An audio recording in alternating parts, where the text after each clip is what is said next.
In the soft glow of the setting sun, let us embark on an immersive journey back to the medieval era, a period that spanned from the 5th to the 15th centuries in Europe. From the fall of the Western Roman Empire to the dawn of the Renaissance, this epoch was rich in history and societal transformation. Today, we'll focus on the lives of women during this age, an often overlooked aspect of history that is nonetheless fascinating and deeply informative. As we delve into the lives of medieval women, we must first understand the societal foundations upon which their experiences were built. The Middle Ages were a time of feudalism, a hierarchical system where land was exchanged for service and loyalty. This social structure largely defined the roles and opportunities available to women. As our minds wander through the cobbled streets of a medieval town, we can sense the struggles and triumphs that these women experienced daily. In a typical feudal society, the king or queen reigned at the top, followed by the nobility, the knights, the clergy, and finally, the peasants. Women, irrespective of their social class, were legally considered subservient to the men in their lives, be they fathers, brothers, or husbands. This was a time when societal norms and expectations were deeply rooted in patriarchy, but it would be an oversimplification to assume that all women led lives of passive submission.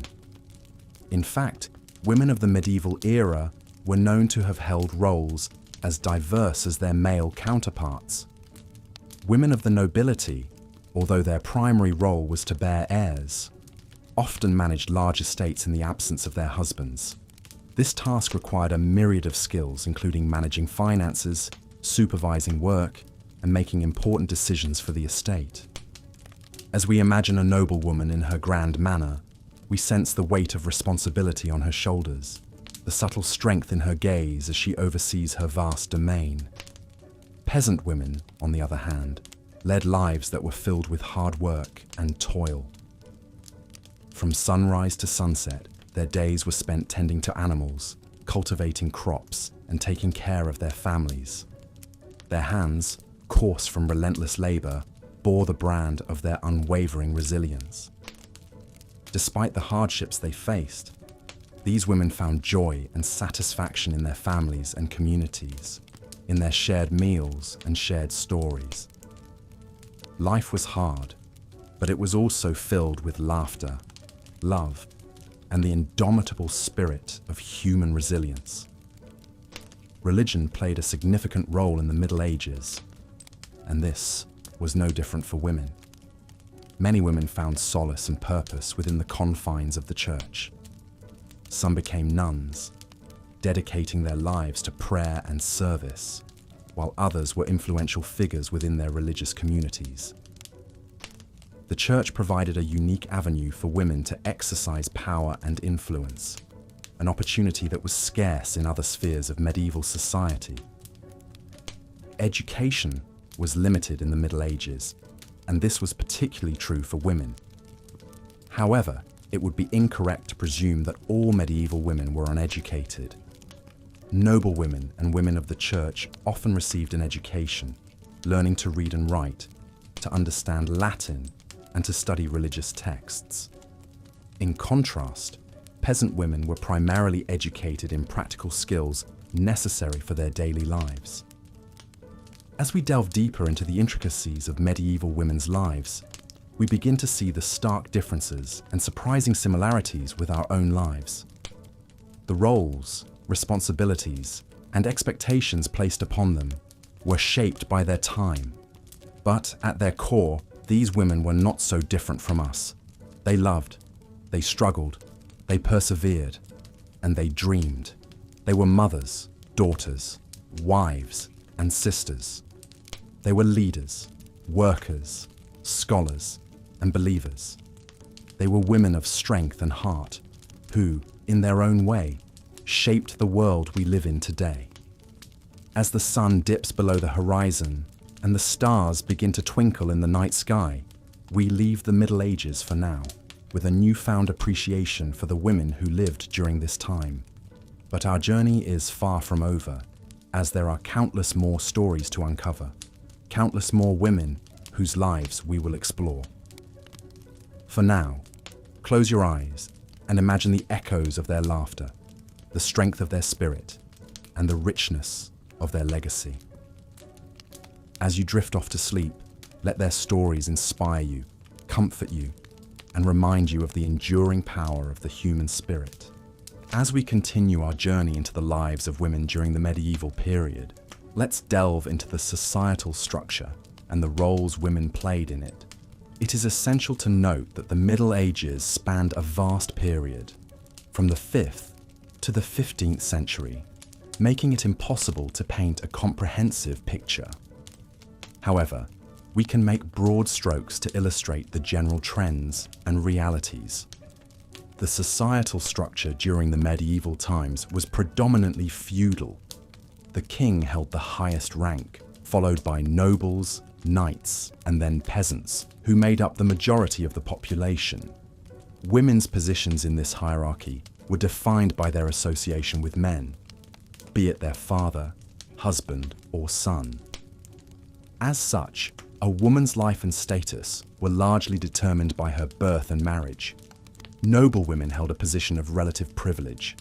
They were often educated, although not to the extent of their male counterparts. Their education typically included reading and writing, but the primary focus was on managing a household, a skill deemed crucial for noble women. In the absence of their husbands, noble women were expected to run the manor, overseeing everything from food production to resolving disputes among the servants. Despite their responsibilities, they had little power in the political sphere and were often used as pawns in political alliances and marriages. Like noble women, the lives of peasant women were also dictated by their marital status. However, unlike their noble counterparts, peasant women engaged in hard labor. They worked in the fields, looked after livestock, cooked, cleaned, and cared for their families. Their workdays began at dawn and ended well after dusk, their tasks varying with the changing seasons. Life for women in towns and cities was slightly different. Women were involved in various trades and businesses, though they were often relegated to unskilled labor. Some women became alewives, brewing and selling ale, while others were bakers, spinners, or laundresses. Yet, women's work was often less valued compared to men's, and they typically earned less. However, there were exceptions. Some women defied societal norms and expectations, achieving notable success in their fields. For instance, women like Hildegard of Bingen, an abbess, writer and composer, and Julian of Norwich, a mystic, carved out unique roles for themselves, contributing to literature, music, and theology. They demonstrated that women, given the opportunity, could excel in spheres traditionally dominated by men. The church played a significant role in the lives of medieval women. Women were viewed through the lens of Christian doctrine, often framed as either saints or sinners. The church reiterated the idea of women being inherently sinful, drawing from the biblical story of Eve. This notion reinforced women's subordinate status, contributing to their marginalization. Nunneries offered an alternative to marriage, allowing women to lead a life dedicated to God. Although they were secluded from the wider society, nuns could receive an education and, in some cases, hold positions of authority. Marriage was an integral aspect of a woman's life during this period. It was less about love and more about economic and political alliances. Brides were often very young, and their husbands significantly older. Women had little say in choosing their partners. Once married, they were expected to bear children, preferably sons, to carry on the family name. Despite the harsh realities, women found ways to exert influence and express their individuality. They contributed to their communities, managed households, and raised children, ensuring the survival and continuity of society. Their strength and resilience are testament to their enduring spirit, a spirit that continues to inspire us today. As we close this section, Let's remember that the lives of women in the Middle Ages were not monolithic. They were shaped by a multitude of factors, including class, location, and individual circumstances.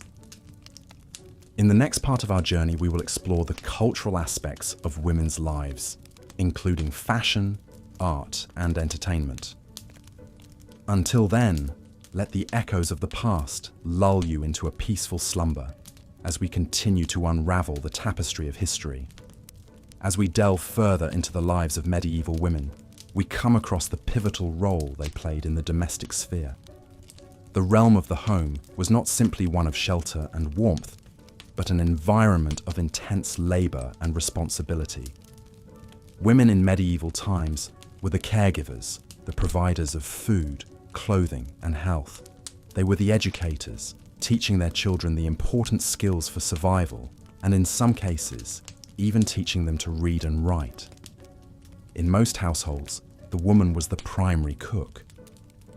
Cooking was not merely a matter of heating food and serving it, but rather a complex process that involved growing, harvesting, preserving, and preparing food.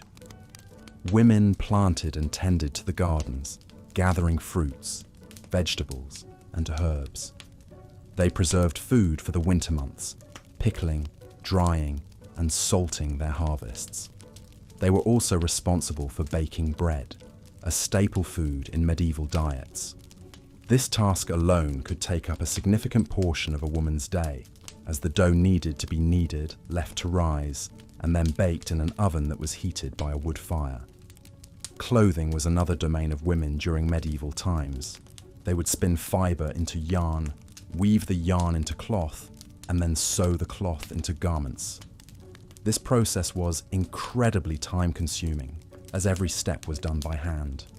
Women also washed and mended clothes, knitted hats, gloves and socks, and made shoes and boots from leather.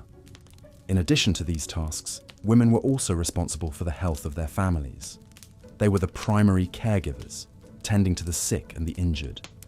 Women were knowledgeable in the use of herbs and other natural remedies, and they would concoct potions, salves, and infusions to treat a variety of ailments. Childbirth, too, was the realm of women. Midwives, often older women who had given birth themselves, were called upon to assist in the birthing process. But women's responsibilities were not confined to the home. Many women worked outside the home as well, contributing to the family income. Women worked as brewers, bakers, alewives, and merchants. They ran inns, worked in mills, and operated breweries. Some even held positions of power, such as abbesses, who were the female heads of monastic communities. Education, too, was a part of women's lives in medieval times. While it's true that formal education was largely reserved for men, particularly those in the clergy, women were not entirely excluded. Some women, particularly those from wealthy families, were educated by tutors and could read and write. They studied Latin, the language of the church, and they learned the skills necessary to manage a household, such as accounting and record keeping. Yet despite these roles and responsibilities, women in the medieval period were not considered equals to men. They were generally considered weaker, both physically and mentally, and were often depicted as being more susceptible to temptation. Women were excluded from political power and were often denied the right to own property. However, some women found ways to challenge these societal norms and carved out positions of power and influence for themselves. As we continue our exploration of women in the medieval times, we'll encounter stories of such women who defied societal expectations and left their mark on history. We'll delve into the lives of queens and noblewomen, of saints and mystics, and of everyday women who navigated the complexities of life in this turbulent, yet fascinating period of history.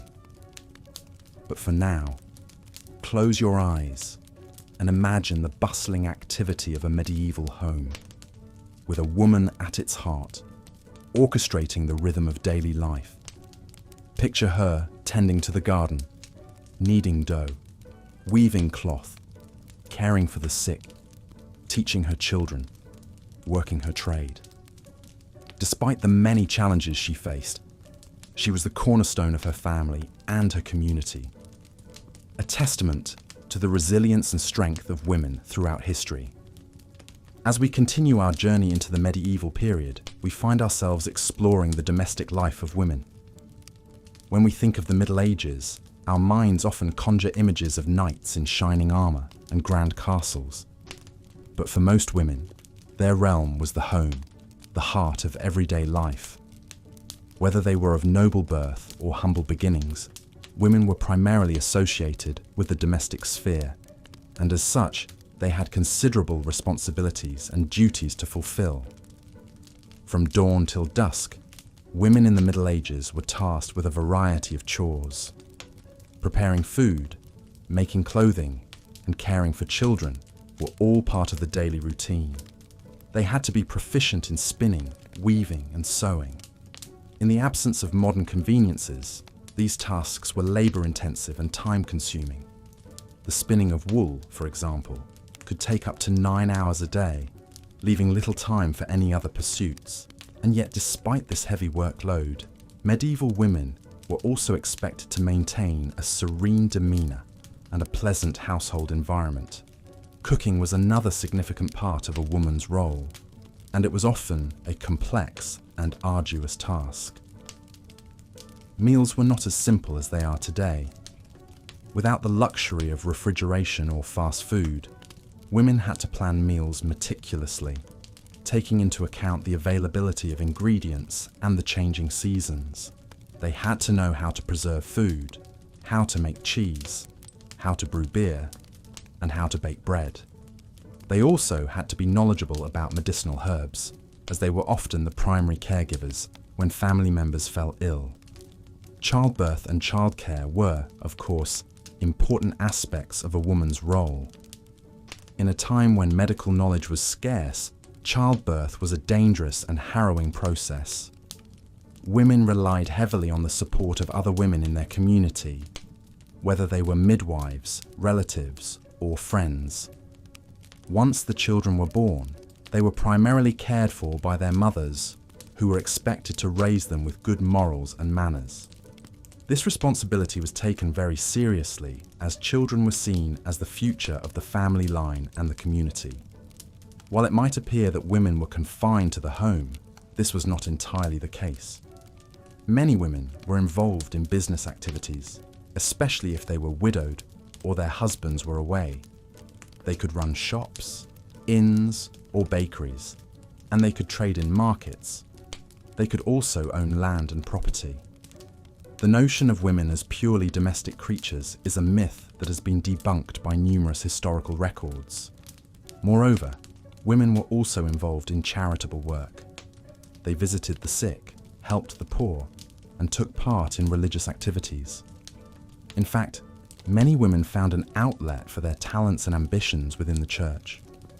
Women could become nuns and devote their lives to prayer and service, or they could become mystics and visionaries, influencing religious thought and practice. Despite the many challenges they faced, women in the Middle Ages were resilient and resourceful. They learned to navigate the constraints of their society and to carve out spaces for themselves within it. They were far from passive or helpless. They were active agents in their own lives, contributing significantly to the functioning of their households and their communities. As we delve deeper into the lives of women in the Middle Ages, it's important to remember that their experiences were not uniform. Women's lives varied greatly depending on their social status, geographical location, and personal circumstances. However, by understanding the common threads that bound them, we can gain a fuller picture of what life was like for women during this fascinating period in history. As we close this section of our exploration, let's take a moment to reflect on the endurance and strength of these medieval women.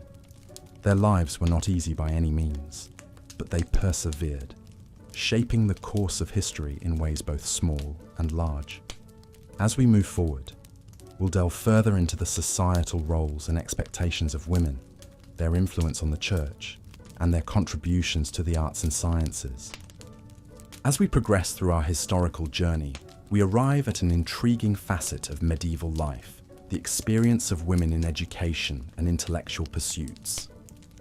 This is a topic that often elicits much curiosity, as the context of the Middle Ages often paints a picture of limited freedoms and opportunities for women. However, the reality is far more complex and nuanced. In the early Middle Ages, education was often a privilege of the elite, and women, irrespective of their social rank, were generally excluded from formal educational settings. Yet this did not mean that women were entirely devoid of learning.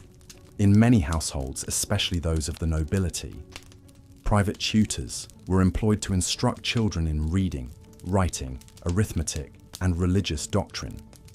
Girls, alongside their brothers, were recipients of this basic education, which was considered necessary for managing household affairs and understanding religious teachings. As we move into the later Middle Ages, we find an increasing emphasis on education, and surprisingly, women were not entirely excluded. It's important to note that the church played a pivotal role in the educational landscape of this time. Convents and monasteries were among the few establishments providing formal education. Women who joined these religious institutions had access to learning that was otherwise unavailable to their counterparts in secular society. They could study Latin, read and transcribe religious texts, and even engage in scholarly debates. One such example is Hilda of Whitby, a 7th century English abbess who was known for her wisdom and learning. Her monastery at Whitby was a renowned centre of learning, and she herself is credited with educating 5 future bishops. Hilda's story, though unique, was not entirely an anomaly. Women in religious communities across Europe were actively engaging in intellectual pursuits, contributing to the rich tapestry of medieval knowledge and culture. Yet, it would be remiss not to mention the many women who were denied access to education. Women of the lower social strata, such as peasants and serfs, were primarily occupied with laborious work, leaving little time for intellectual pursuits. Even for those who had the means and the time, societal norms and expectations often acted as barriers. Women were expected to concentrate on their roles as wives, mothers, and homemakers, and the pursuit of learning was often seen as an unnecessary distraction. Nevertheless, there were women who defied these norms and carved a space for themselves in the world of letters. Christine de Pizan, a writer and philosopher, is a shining example. Born in late 14th century Italy, Christine was educated by her father and later moved to France. She is known for her writings on women's rights and her critiques of the misogynistic attitudes prevalent in her society. She used her pen to challenge the status quo and assert the intellectual capabilities of women, thereby leaving an indelible mark on medieval literature and thought. As we continue our exploration of the lives of women in medieval times, it's crucial to recognize the diversity of their experiences. While many women were confined by societal norms and expectations, others were able to transcend these barriers and contribute to the intellectual legacy of the Middle Ages. These stories of resilience and defiance remind us that despite the constraints of their time, women were active participants in shaping the course of history. As the night deepens, let these tales of medieval women lull you into a peaceful slumber, inviting dreams of ancient castles, echoing cloisters, and the quiet rustle of parchment in candlelit rooms. And when you wake, may you carry with you a deeper understanding of the past and the women who helped shape it. As we journey further into the lives of women in medieval times, our focus now shifts towards education, an area often overlooked when discussing this period. We have spoken of noble women and peasant women, of their roles and duties, but what of their minds? What did they learn, and how did they learn it? In the early Middle Ages, education was a privilege largely reserved for males, particularly those of noble birth. However, this does not mean that women were completely devoid of knowledge. The daughters of nobility, while not often given formal education, were taught by their mothers and governesses the skills needed to run a household. This included not just domestic duties, but also lessons in management, diplomacy, and sometimes even basic reading and writing. Religious institutions, too, played a significant role in educating women. Convents were particularly important centres of learning for women, with many nuns being taught to read and write in Latin. Through the transcription of religious texts, these women were able to contribute to the intellectual culture of the time, albeit in a limited capacity. It was within these hallowed halls of the convent that women could escape the traditional roles society had laid out for them and develop their intellectual abilities. However, it is important to note that this opportunity was not available to all women. Convents were primarily places for the daughters of the nobility, while peasant women rarely had the opportunity to learn beyond the skills necessary for their daily lives. The disparity in education between noble and peasant women was a reflection of the deep social divides of the time. As the Middle Ages progressed, so too did the opportunities for women's education. The late Middle Ages saw the rise of vernacular literature, which allowed more women to access written knowledge. Women like Christine de Pizan, an Italian-French late medieval author, emerged as educated women who could read and write in the vernacular. Pizan is often hailed as Europe's first professional woman writer, and her works offer a fascinating insight into the intellectual life of women in the late Middle Ages. Yet, even as these advancements were being made, the education of women remained a contentious issue. Many societal norms and religious beliefs of the time held that women were inferior to men and that their primary role was to bear children and maintain the household. These views often led to the marginalization of women in educational institutions, with very few being allowed to study at the newly emerging universities. Despite these challenges, medieval women demonstrated a remarkable resilience in their pursuit of knowledge. They found ways to educate themselves, whether it be through the teachings of their mothers, the tutelage of the convent, or the clandestine reading of vernacular literature. Their stories serve as a testament to the enduring human spirit and its quest for knowledge, even in the most restrictive of circumstances. As we move towards a closer look at the roles of women in medieval society, it is essential to remember that these women were not just wives and mothers, but also learners and sometimes teachers. Theirs were lives of complexity and nuance, shaped by the times in which they lived, but also by their own desires and ambitions. As we continue our journey, let us keep these revelations in mind, acknowledging the struggles and triumphs of these women who lived so long ago. Our exploration of women's lives during medieval times is far from over. In the next section, we will delve into the world of work, exploring the roles women played in the economy of the Middle Ages. From the fields to the marketplaces, from the home to the workshop, we will discover the myriad ways in which women contributed to their societies. But for now, let us pause and reflect on the lessons we have learned from the women of the past and the paths they have paved for the women of the future. As we continue our journey back in time to the Middle Ages, we now find ourselves exploring the roles and expectations of women within the realm of education and literacy. While education during this era was not as we understand it today, it played a significant role in shaping the lives of women, particularly those within higher social classes. The opportunity to receive an education was largely determined by a woman's social standing. Noble women were often given the right to education, though it was a privilege not extended to all. Learning was often conducted within the confines of a monastery or a convent, where girls were taught by nuns in a range of subjects such as reading, writing, music, and embroidery.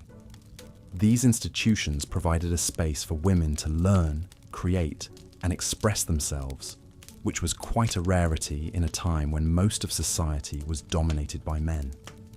Despite the societal limitations imposed on them, some women were able to grasp the opportunity for education and used it to make a significant impact on society.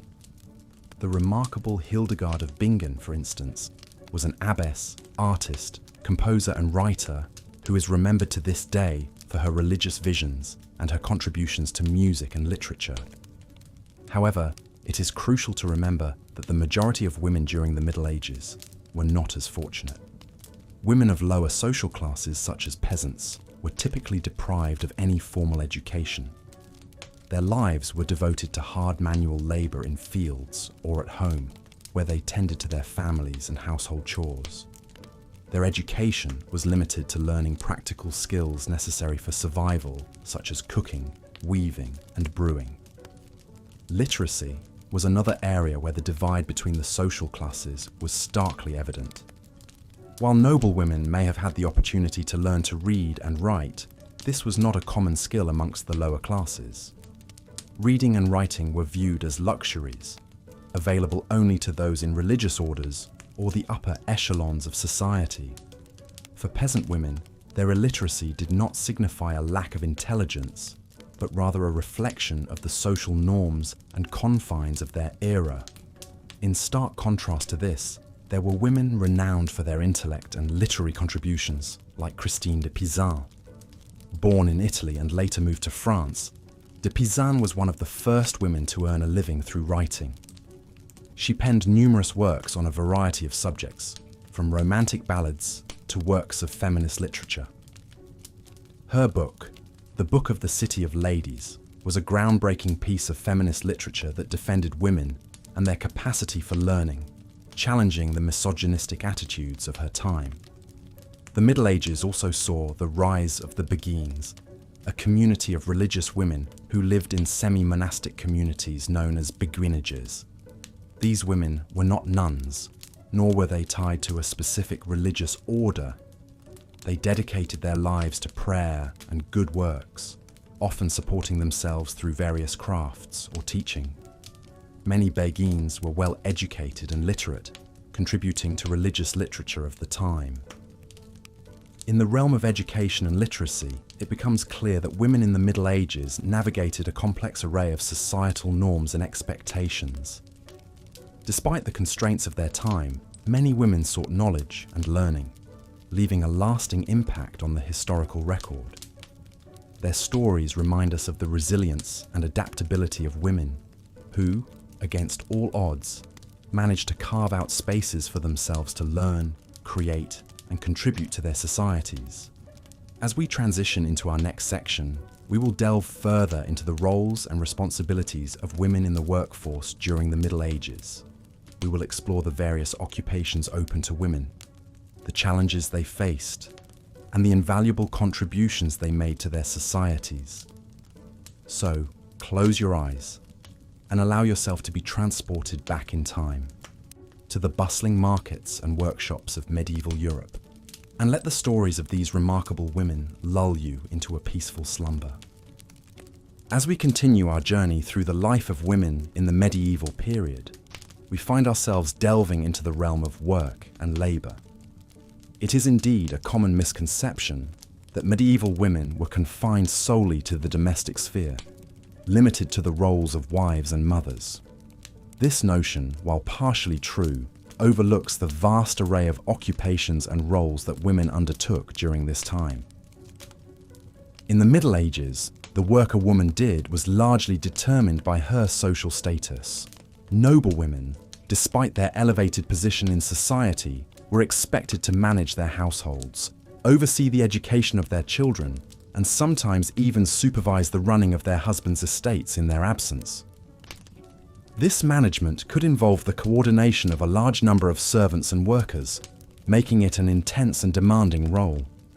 Lower down the social ladder, peasant women's work was primarily agricultural. In an agrarian society, the majority of the population lived and worked on the land. Women would have been involved in all aspects of food production, from planting and harvesting crops to managing livestock. They would also have been responsible for a multitude of domestic tasks, including cooking, brewing, spinning, weaving, and looking after the children. In towns and cities, women could sometimes be found working in a variety of trades.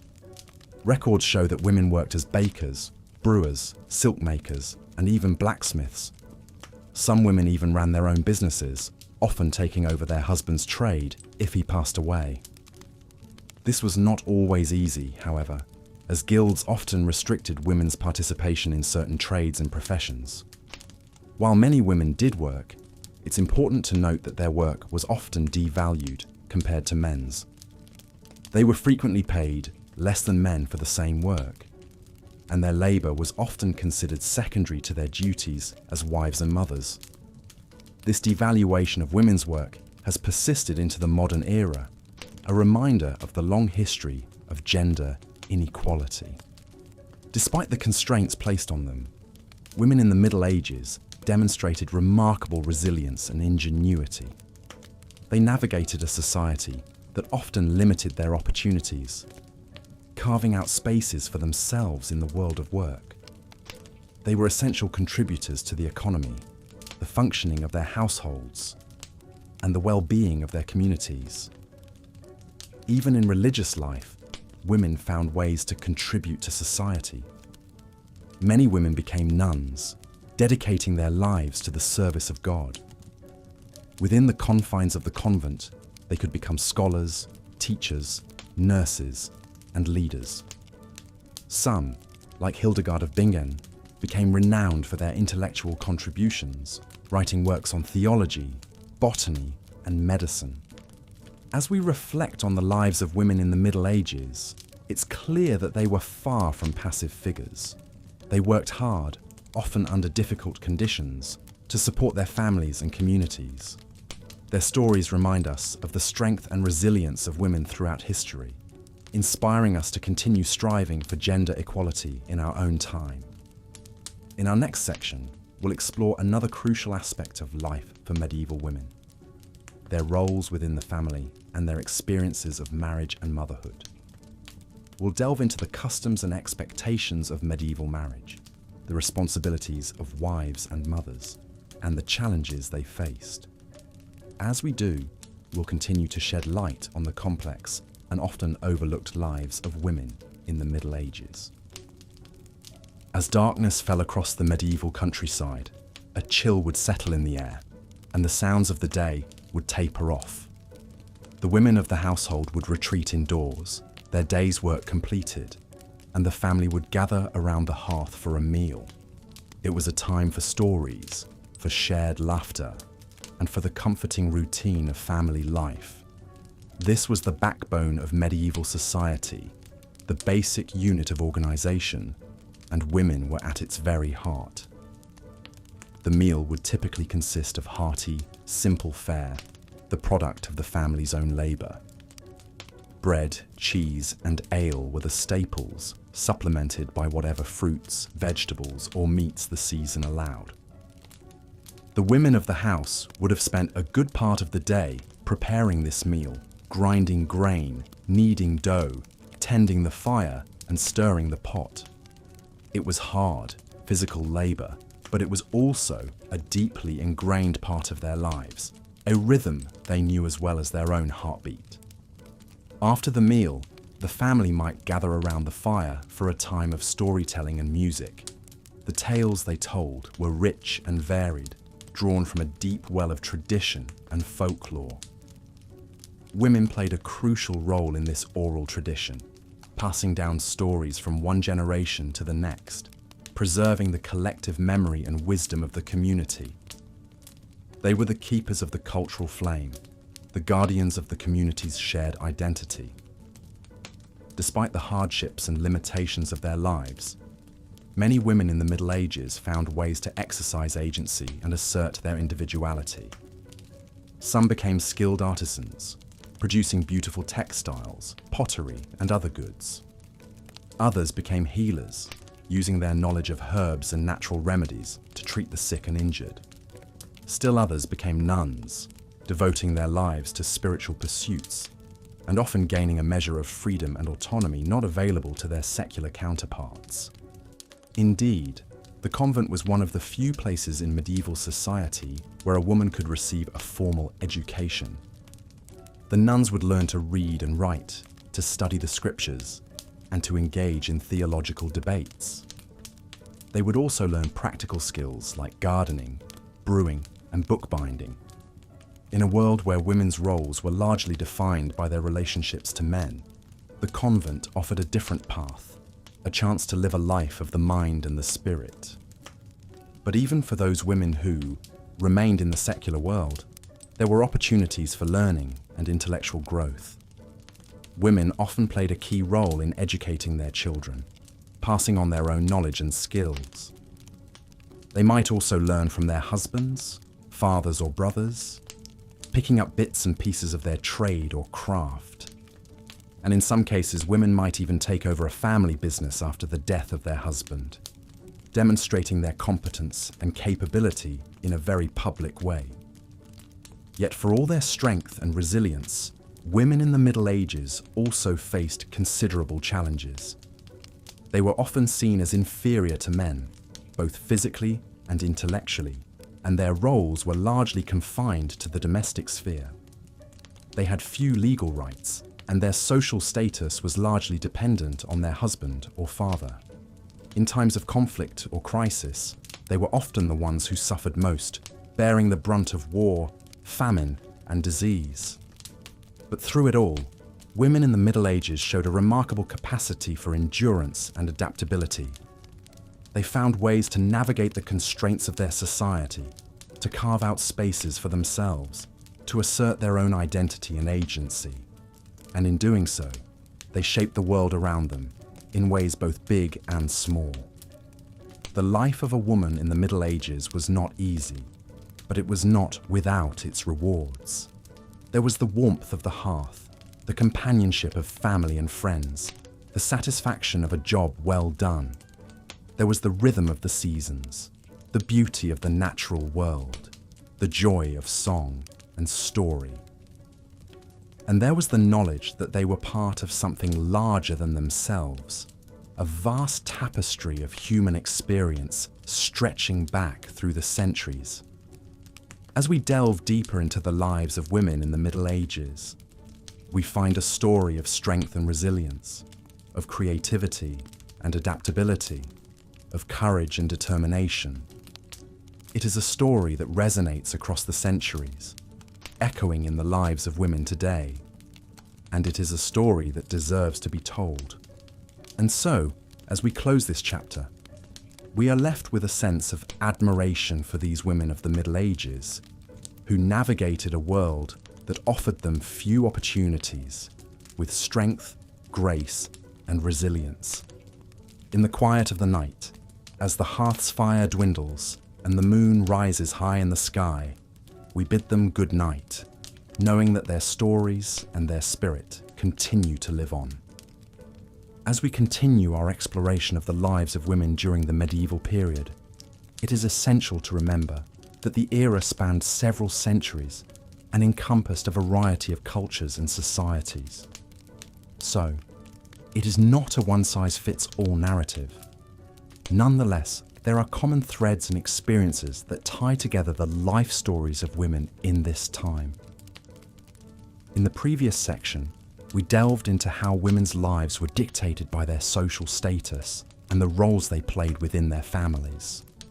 Now, let's turn our focus towards the experience of women in the realms of education and intellectual life. Education in the Middle Ages was a privilege enjoyed by few, and fewer still were the women who could access it. That is not to say women were entirely excluded from intellectual pursuits. The avenues for women's education were largely tied to their social status and the institutions available to them.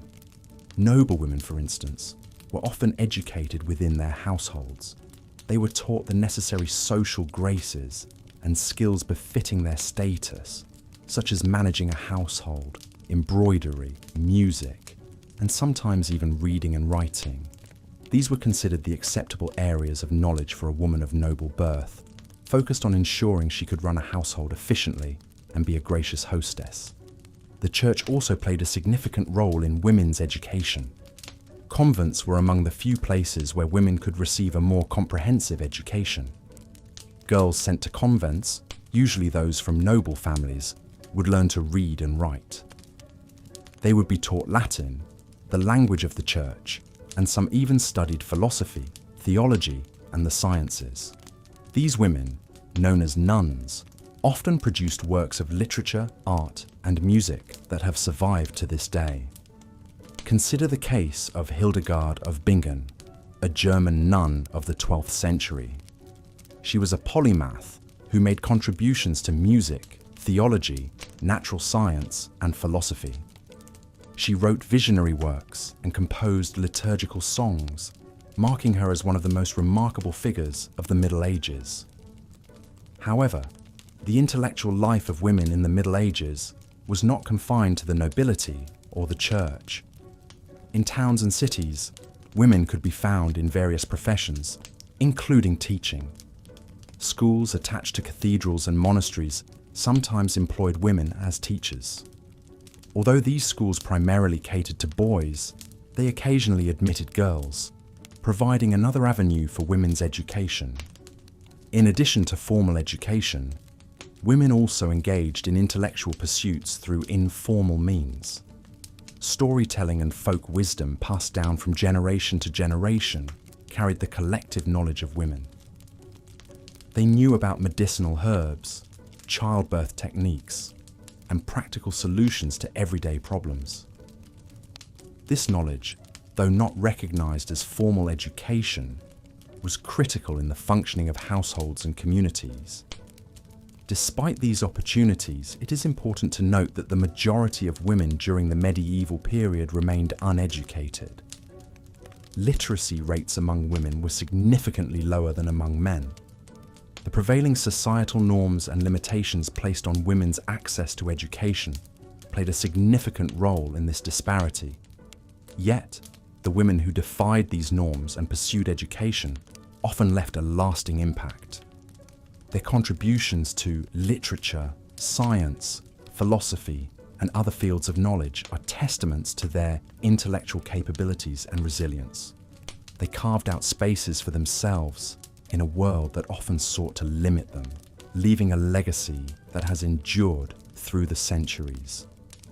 As we close this section and prepare to journey further into the world of medieval women, let us remember these women, their stories, and their indomitable spirit.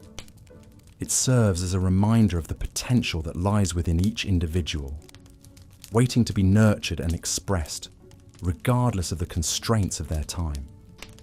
In the next section, we shall explore the roles and experiences of women in the workforce during the medieval period, a topic that offers further insight into the diverse experiences of these women. So, as your eyes grow heavy and your body relaxes into the comforting embrace of your bed, allow the tales of these extraordinary women to accompany you into the realm of dreams, where perhaps you might meet them in the grand tapestry of history. It's a common assumption that all medieval women, regardless of their social rank or geographical location, lived lives of confinement and hardship, devoid of any semblance of power or influence. However, this blanket portrayal doesn't wholly represent the reality of women's experiences during the Middle Ages. While it's true that societal norms and religious doctrines often undermined their status, women, in various capacities, found ways to navigate these constraints, demonstrating resilience and resourcefulness. In the realm of work, women were involved in a variety of occupations. They were not solely confined to the domestic sphere, as is often depicted. Indeed, some were engaged in tasks directly related to the home and family, such as cooking, cleaning, and child rearing. But many women also contributed economically to their households. They worked in fields, tended to animals, and helped to manage family businesses. In urban settings, women could be found in a range of professions, from brewing and baking to weaving and midwifery. Some even ran their own businesses, a testament to their entrepreneurial spirit. In the higher echelons of society, noble women held positions of considerable power and influence. They managed large estates, oversaw the household staff, and in the absence of their husbands, they could exercise power as regents, governing in their stead. Some queens, such as Eleanor of Aquitaine and Matilda of Tuscany, are renowned for their political acumen and leadership skills, proving that women were more than capable of ruling in a male-dominated world. Education, though not universally accessible, was not entirely out of reach for women either. In monastic communities, nuns received instruction in Latin, scripture studies, and sometimes even sciences, making these institutions important centers of female learning. In aristocratic families, girls were taught by private tutors, gaining knowledge in languages, music, and literature. However, it's important to note that life in the Middle Ages was not without its hardships for women. The societal norms of the time were deeply entrenched in patriarchal values. Women were seen as inferior to men, both physically and mentally, and were expected to be obedient and subservient. This was reflected in the legal system, where women had limited rights. For instance, they could not hold public office, and their ability to own and inherit property was restricted. Religion, too, played a role in shaping women's lives. The teachings of the Church placed women in a subordinate position, emphasizing their roles as wives and mothers. The concept of original sin, tied to the biblical figure of Eve, was used to justify their lower status. However, religion also provided avenues for female empowerment. Many women found solace and purpose in religious life, becoming nuns or joining lay religious communities. Figures like Hildegard of Bingen and Julian of Norwich used their religious devotion as a platform to express their thoughts and ideas, making significant contributions to theology and literature. The reality of medieval women's lives was one of contrast and complexity. They faced numerous barriers and challenges, but they also demonstrated resilience, adaptability, and ingenuity.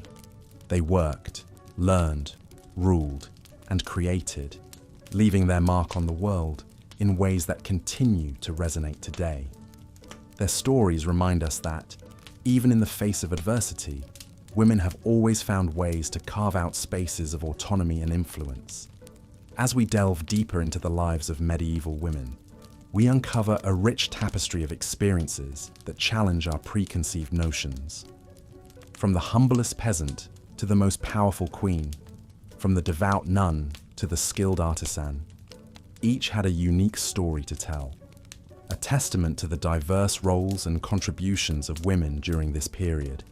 Through exploring these narratives, we gain a more nuanced understanding of the medieval world, one that recognizes and celebrates women's integral role in shaping history. As we delve deeper into the realm of medieval women's lives, it becomes clear that their roles and responsibilities were largely determined by their social status. The life of a woman was not uniform. Instead, it was a spectrum of experiences influenced by factors such as wealth, birth, marriage, and location. Let's now explore the life of women in the upper echelons of society, the nobility. Noble women, while still subjected to the societal limitations of their gender, enjoyed a slightly more privileged existence. They were typically educated, albeit in a limited capacity compared to their male counterparts. Their education primarily focused on managing a household and estate, as well as learning courtly etiquette. They were also taught how to read and write, with many noble women becoming patrons of literature and arts. Some even penned their own works, such as Marie de France, who was one of the most renowned poets of the 12th century. The primary duty of a noblewoman was to bear and raise children, particularly sons, who would continue the family line. Marriage was often a political arrangement designed to secure alliances, wealth, or land. Love was rarely, if ever, a deciding factor. Despite this, there are accounts of affectionate relationships between noble couples, suggesting that emotional bonds could develop over time. As the lady of the manor, a noblewoman was responsible for managing the household. This involved overseeing the domestic staff, ensuring the smooth running of the estate, and often managing finances. In the event of her husband's absence due to war or travel, she would assume his responsibilities, effectively running the estate. These duties required considerable administrative acumen, highlighting the significant role women played in the functioning of the medieval society. However, the life of a medieval noblewoman was not without its hardships. Pregnancy and childbirth were perilous, with many women dying in childbirth or from related complications. Noblewomen also faced the threat of violence, particularly during periods of political instability. Abductions for political or financial gain were not uncommon, and noblewomen were often the targets. Let's shift our gaze now to the women of the middle class, the burghers or bourgeoisie. These women were typically the wives or daughters of merchants or artisans. Like noblewomen, their primary role was to run the household and raise children. However, they were also heavily involved in their husbands' businesses. They could be found selling goods in the market, keeping the accounts, or even running the business in their husband's absence. Education was less common amongst middle-class women, but literacy rates were higher than those of peasant women. Middle-class women also had opportunities to work independently. There were guilds for various trades, and women could become members, allowing them to work as professionals. Some women became successful in their own right, such as Marjorie Kemper, an English mystic and author, and Julian of Norwich, an anchoress, and one of the first women to write a book in English. Peasant women, on the other hand, had a markedly different existence. Their lives were dictated by the seasons and the demands of the land. They worked long hours in the fields, tended to animals, and managed the household. Despite the grueling nature of their work, peasant women had little social or economic freedom. Their lives were often characterized by poverty and hardship. Despite the stark differences in their lifestyles, all medieval women shared some common experiences. They all lived in a society that valued them less than men, and their opportunities were limited by their gender. However, they found ways to exert influence and control over their lives, whether as a lady of the manor, a guild member, or a peasant. Women played a crucial role in the functioning of the medieval society. As we continue our journey, we'll delve deeper into the unique roles and experiences of women in medieval times, shedding light on their struggles, achievements, and resilience. So, close your eyes and let the echoes of the past lull you to sleep as we journey further into the heart of medieval womanhood. As we delve deeper into the lives of women during the medieval era, we encounter the oft misunderstood realm of women in the workforce. It is an often mistaken belief that women during this time were confined solely to domestic roles. However, like the tapestry of history itself, the roles and responsibilities of women during the medieval era are far more intricate and varied. Let's take a moment to paint a picture of a bustling medieval town, the cobblestone streets teeming with activity. Among the vendors selling their wares and craftsmen tending to their trades, you would find women. Women worked in a variety of roles, often dictated by their social status. The wives and daughters of tradesmen might be seen assisting in the family business, while wealthier women might manage servants and oversee their husbands' estates. Lower-class women often worked alongside their husbands in the fields or tended to animals. The physical strain was hard, but these tasks were necessary for survival. Women also found employment in domestic service, particularly in the homes of the wealthy. They would perform a variety of tasks, from cooking and cleaning to nursing and child rearing. For women of the middle class, the roles were slightly different. Many of them worked in trades and businesses. They were spinners, dyers, bakers, brewers, and even blacksmiths. Some ran their own businesses, such as alehouses, inns, or shops. In fact, a widow could inherit her husband's business and run it herself, a surprising level of independence for the time. Even in the upper echelons of society, noble women had responsibilities beyond simply maintaining their appearance. They were expected to manage the household and its servants, oversee the education of their children, and often run the estate in their husband's absence. They also played a significant role in social and political networking, influencing their husband's business dealings and political decisions. The sphere of religion also offered opportunities for women. Becoming a nun was a respected career choice, often pursued by women seeking education or spiritual fulfillment. In the monastery, they could gain literacy and learn various skills. Some nuns became scribes, illuminating manuscripts, while others served as nurses or teachers. It wasn't unusual for a woman to rise to a high rank within the religious institution, such as an abbess, who had considerable power and influence. Despite these roles, it is important to note that women's work was often undervalued compared to men's. They were often paid less for the same work, and their contributions were frequently overlooked or minimized in historical records. However, this should not diminish the fact that women were an integral part of the medieval workforce, contributing to their family's income and the economy of the town or city. In addition to labor, women also played a crucial role in the reproduction and maintenance of the social order. Marriage was primarily an economic and political arrangement, often arranged by families to secure alliances, consolidate wealth, or gain social status.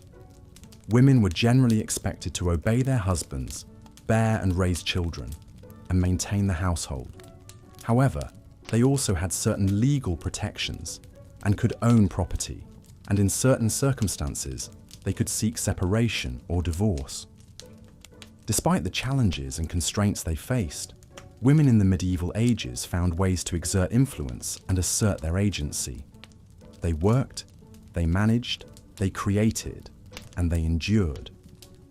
Their lives were far from easy, but they were not merely passive observers of their fate. They were active participants in their world, shaping and being shaped by the forces of history. As we continue our journey through the medieval era, we will see more of how women navigated the complexities of their time, finding strength and resilience in the face of adversity. The tapestry of history is rich and complex, and the threads woven by the women of the medieval era are a vital part of that intricate design. The echoes of their lives resonate in our world today, reminding us of our shared history and the enduring power of the human spirit. As you drift off to sleep, let your thoughts wander through the streets of a medieval town, following the footsteps of the women who once walked there. As we navigate through the annals of history, we find ourselves now in the realm of medieval women's experiences with education and intellectual pursuits. While it is true that many historical accounts of this period focus on the deeds and exploits of men, it would be a gross oversimplification to assume that women were absent from the intellectual life of the Middle Ages. Education in medieval times was not a universal right, but rather a privilege only accessible to the wealthy or those in religious orders. However, it is important to note that women were not entirely excluded from this privilege. While it was rare for women to receive formal education, it was not unheard of. Daughters of nobility and the upper classes were sometimes given the opportunity to learn reading, writing, and arithmetic.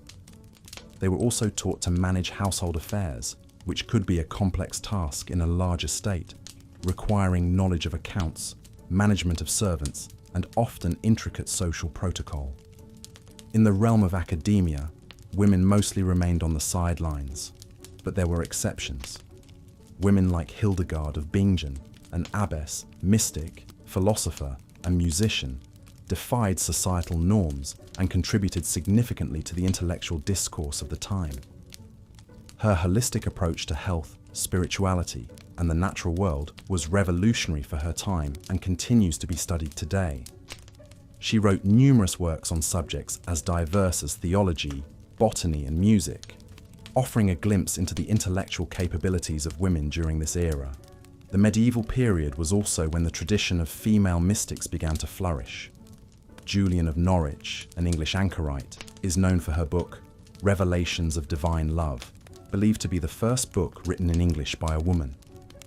These women, often part of religious orders, explored their spirituality and shared their insights in writings that have become integral to understanding the religious thought of the Middle Ages.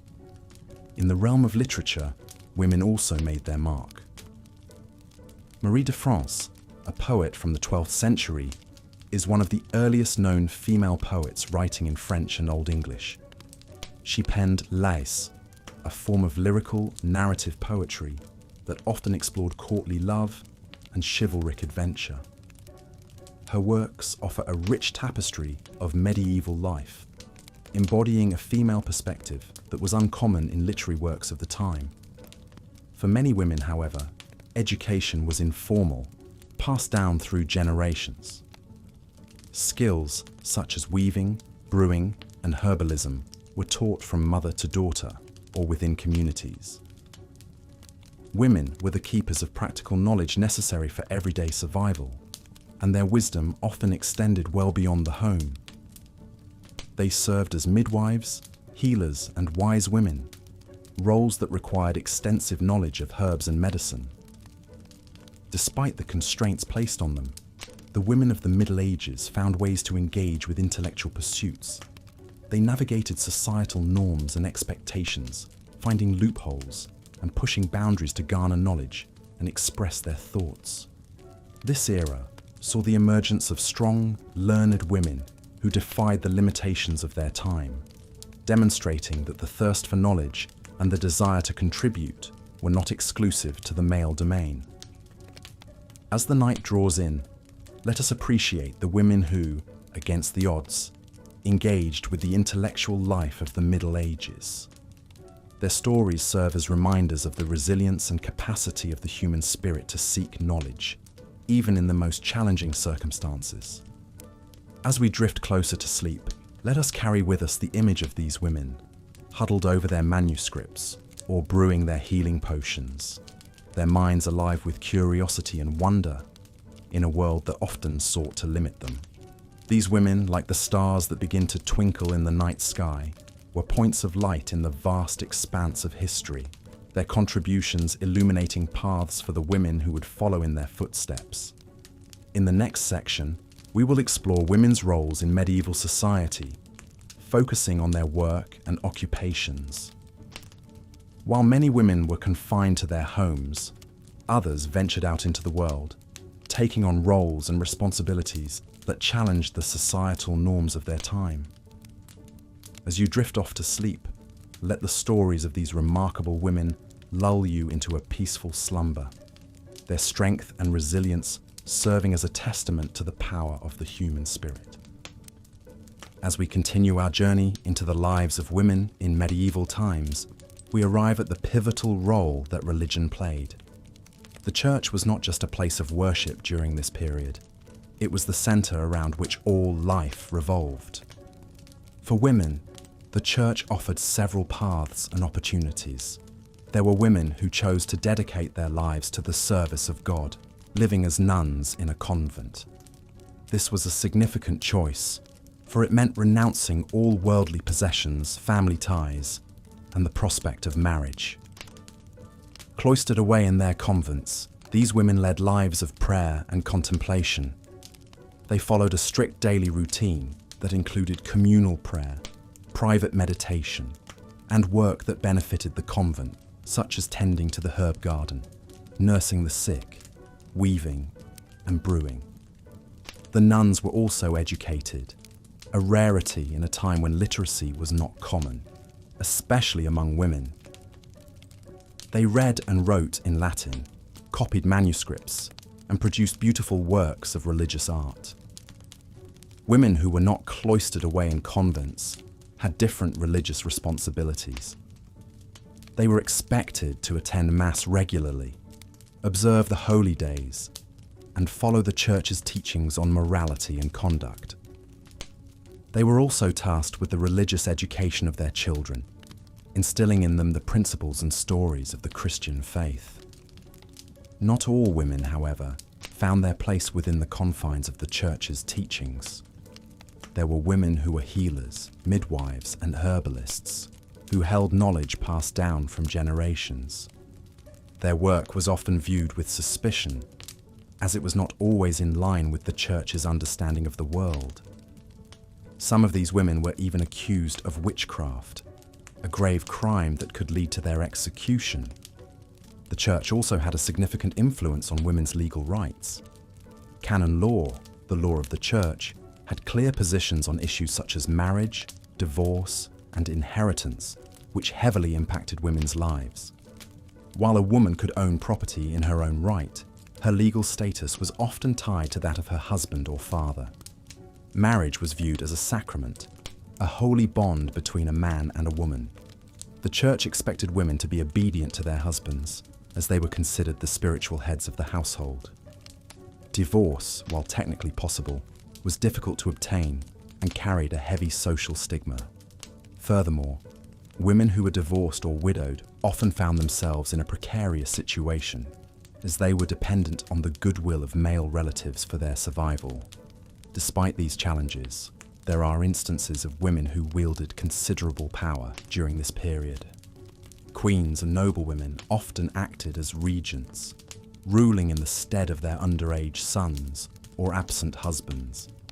They managed estates, brokered political alliances, and even led armies. Their power, however, was often dependent on their relationship with a man, and they faced constant scrutiny and criticism for stepping outside the prescribed roles for women. In the world of commerce too, women played a part. While they were not as common as male merchants or tradesmen, there were women who ran their own businesses. They were bakers, brewers, weavers, and even moneylenders. These women were often widows who had taken over their husband's business after his death. They faced numerous obstacles, from the reluctance of male merchants to do business with them, to the legal restrictions that limited their ability to enter contracts or borrow money. The lives of women in medieval times were shaped by the Church, the law, and societal expectations. They navigated a world that was often harsh and unforgiving, finding ways to survive and even thrive. Their stories are a testament to the resilience and resourcefulness of women throughout history. As we peel back the layers of the medieval world, we find a rich tapestry of lives lived with courage and conviction.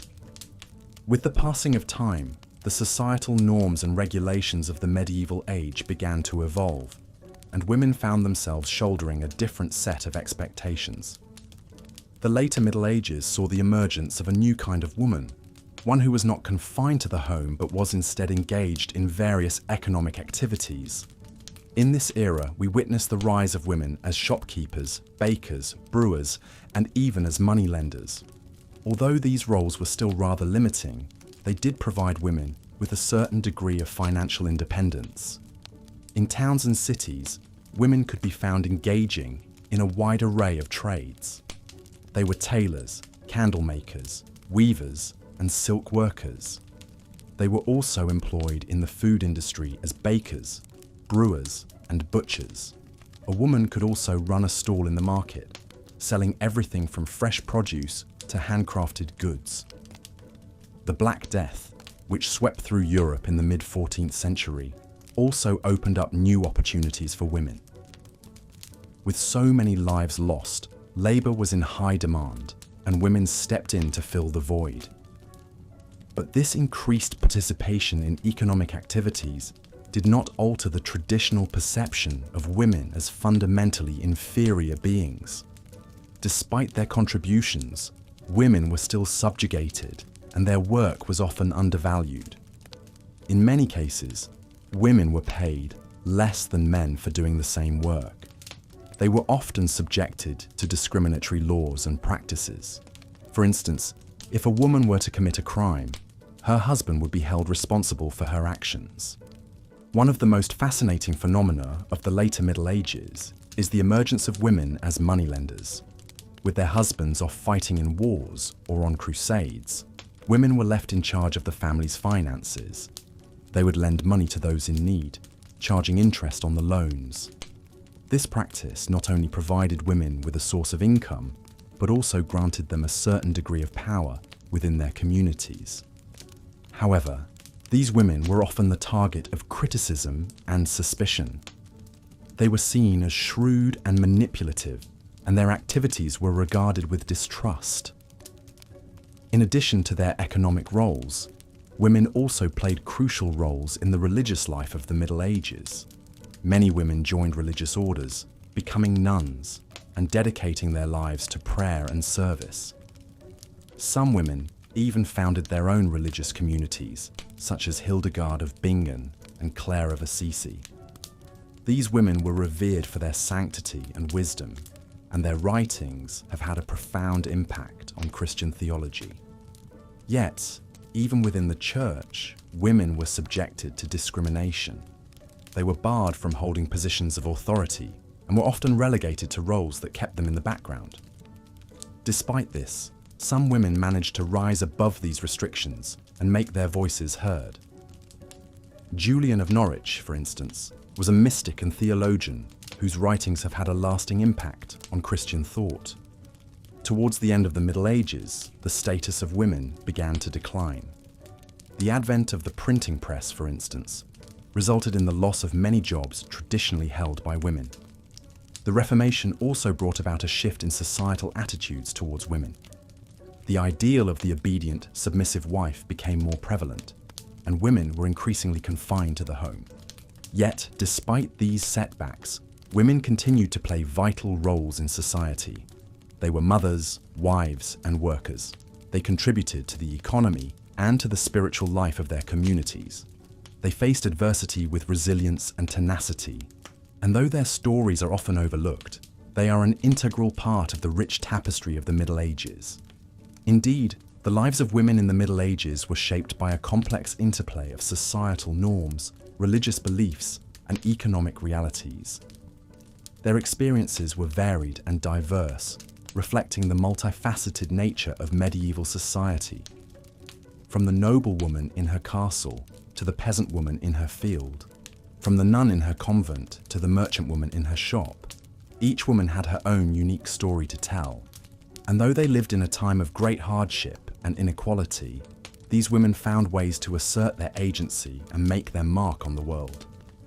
As we continue our journey into the fascinating realm of the Middle Ages, we delve into the topic of education and learning for women. It's important to remember that our understanding of these times is often skewed by the lack of written records from women themselves. Most of what we know comes from religious texts, legal documents, or accounts written by men. Despite these limitations, historians have gleaned a remarkable understanding of women's education during the medieval period. Contrary to common belief, women were not entirely excluded from learning, but their access to education was heavily influenced by their social status and the attitudes of the time. In the early Middle Ages, the church was the primary provider of education. Monastic schools, run by monks and nuns, were the primary centers of learning. Girls from noble families were often sent to these institutions to receive a basic education. These girls learned to read and write in Latin and were taught the Psalms and other religious texts. However, their education was not solely focused on the spiritual. They were also taught practical skills such as weaving and embroidery, which were deemed suitable for women. As we move into the High Middle Ages, the rise of universities dramatically changed the landscape of education. While these institutions were overwhelmingly male-dominated, women were not entirely barred from these seats of learning. In fact, there are records of a few women who were able to defy societal norms and receive a higher education. These were exceptional cases and often required extraordinary circumstances, such as the support of a powerful male relative or the willingness to live a life of celibacy. For the majority of women, however, education was a more domestic affair. Girls were taught by their mothers and other female relatives, learning the skills needed to run a household. They learned to spin and weave, to preserve food and brew ale, to manage servants and oversee the family's finances. These skills were not deemed less important than the academic knowledge taught in schools. In fact, in many ways, they were considered more valuable, as they directly contributed to the survival and prosperity of the family. Education for women was not just about learning practical skills, but also about understanding societal norms and expectations. Women were taught their place in society and the behaviors expected of them. In particular, they were taught the virtues of chastity, obedience, and silence. These lessons were reinforced through religious teachings, which emphasized the importance of these virtues for women. However, despite these restrictions, women found ways to express themselves and contribute to society. They found creative outlets in the arts and crafts, in the writing of letters, and the creation of household goods. Some women became influential figures in their communities, using their knowledge and skills to shape societal norms and values. In cities, women had more opportunities for learning and self-expression. They could join guilds, which provided a sense of community and offered opportunities for learning and advancement. Some women even became successful business owners, managing their own shops and trading goods. These women were often widows who had inherited their husband's business, but there were also cases of unmarried women or wives who ran businesses independently of their husbands. As we conclude this section, it's important to remember that while the Middle Ages were a time of restrictions and limitations for women, they were also a time of resilience and adaptability. Women found ways to navigate the constraints of their society, using their knowledge and skills to carve out a place for themselves. They may not have had the same opportunities as men, but they were not passive observers of their own lives. They were active participants, shaping their world and leaving a legacy that continues to inspire us today. As we settle into a comfortable silence, let the soothing rhythm of history lull you into a peaceful sleep. We will continue our journey into the lives of medieval women in the next section, exploring their roles in religion and spirituality. Until then, let the tales of these resilient women inspire dreams of strength and perseverance. Good night.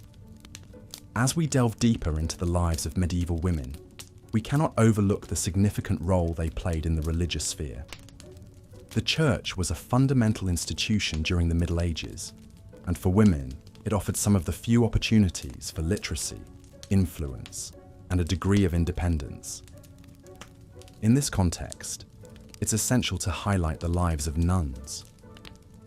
The convent was one of the few places where a woman could receive an education. Here, they not only learned to read and write, but could also study theology, music, and the sciences. Nuns became scribes, illuminating manuscripts with delicate precision and artistry. Some of the most beautiful medieval manuscripts we have today are the work of these devout women. In contrast to the limited opportunities outside, the convent provided a degree of freedom. As nuns, women could hold positions of authority, become abbesses, and manage large estates. They could exercise a degree of power and control that was often denied to their secular counterparts. However, this life was not for everyone. The vows of poverty, chastity, and obedience that nuns took were demanding. The strict discipline and the austere lifestyle could be harsh and unyielding. But for some women, the spiritual rewards outweighed the physical hardships. These women found in the convent a sanctuary from the challenges of the world outside. It is also worth mentioning the Beguines, a lay religious movement that emerged in the 12th century. These were women who lived in semi-monastic communities, dedicating their lives to prayer and charitable works, without taking formal vows. The Beguines were particularly active in the Low Countries and Germany, and their communities, known as beguinages, provided an alternative to marriage or the convent for many women. On the other hand, women also played a crucial role in promoting religion in the domestic sphere. As wives and mothers, they were responsible for the spiritual well-being of their households. They taught their children the rudiments of the faith, ensured their families attended Mass, and observed the necessary religious festivals and fasts. In a more mystical sense, the Middle Ages also saw an upsurge in female mystics and visionaries. Women like Julian of Norwich, Marjorie Kempe, and Hildegard of Bingen have left us with some of the most profound and moving accounts of religious experience from this period. Their writings offer us a deep insight into the spiritual lives of medieval women. Yet, even within the church, women faced limitations. They could not become priests or bishops, and their voices were often marginalized. Women who stepped outside of the traditional boundaries could face harsh consequences. For instance, Marguerite Porete, a Béguine from northern France, was burned at the stake for heresy in 1310. Overall, the church offered both opportunities and constraints for medieval women. It provided an avenue for education and a measure of independence, yet it could also reinforce societal expectations and limitations. However, despite these restrictions, many women found ways to shape their religious lives, carving out spaces for spiritual expression and leadership.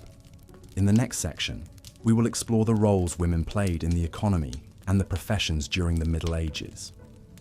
We'll delve into the world of alewives, midwives, and merchant women, illuminating another facet of women's lives during this period. As you drift into sleep, let the stories of these remarkable women linger in your thoughts, painting a vivid picture of a world that was both challenging and full of possibilities. As our journey through the Middle Ages continues, let us focus on the intricate tapestry of women's lives during this period, a narrative as rich and varied as the medieval era itself. Women's roles were as diverse as the castles dotting the landscape, from noblewomen to peasants, from the cloistered life of the convent to the bustling streets of medieval cities. One of the defining aspects of life for women in the medieval period was marriage, a social institution that shaped their destiny in profound ways. For noble women, marriage was often a political tool used to secure alliances between powerful families. These women were typically married off at a young age, sometimes as young as 12, which was the legal age for marriage during the Middle Ages. These marriages were not based on love or attraction, but on the strategic interests of their families. They were expected to bear children, particularly sons, to continue their husband's lineage and to manage the household, which in the case of noble families could be as large and complex as a small village. Conversely, peasant women married a bit later, typically in their late teens or early 20s. Their marriages were more likely to be based on mutual consent and economic considerations. A peasant woman would usually marry a man from her own social class, and their life together would be centered around the grueling work of maintaining a subsistence-level existence. These women worked alongside their husbands in the fields, tended to animals, maintained the home, and took care of children. Despite the relative freedom peasant women had in choosing their husbands, their lives were far from easy. The daily grind of life in the Middle Ages was harsh and unrelenting.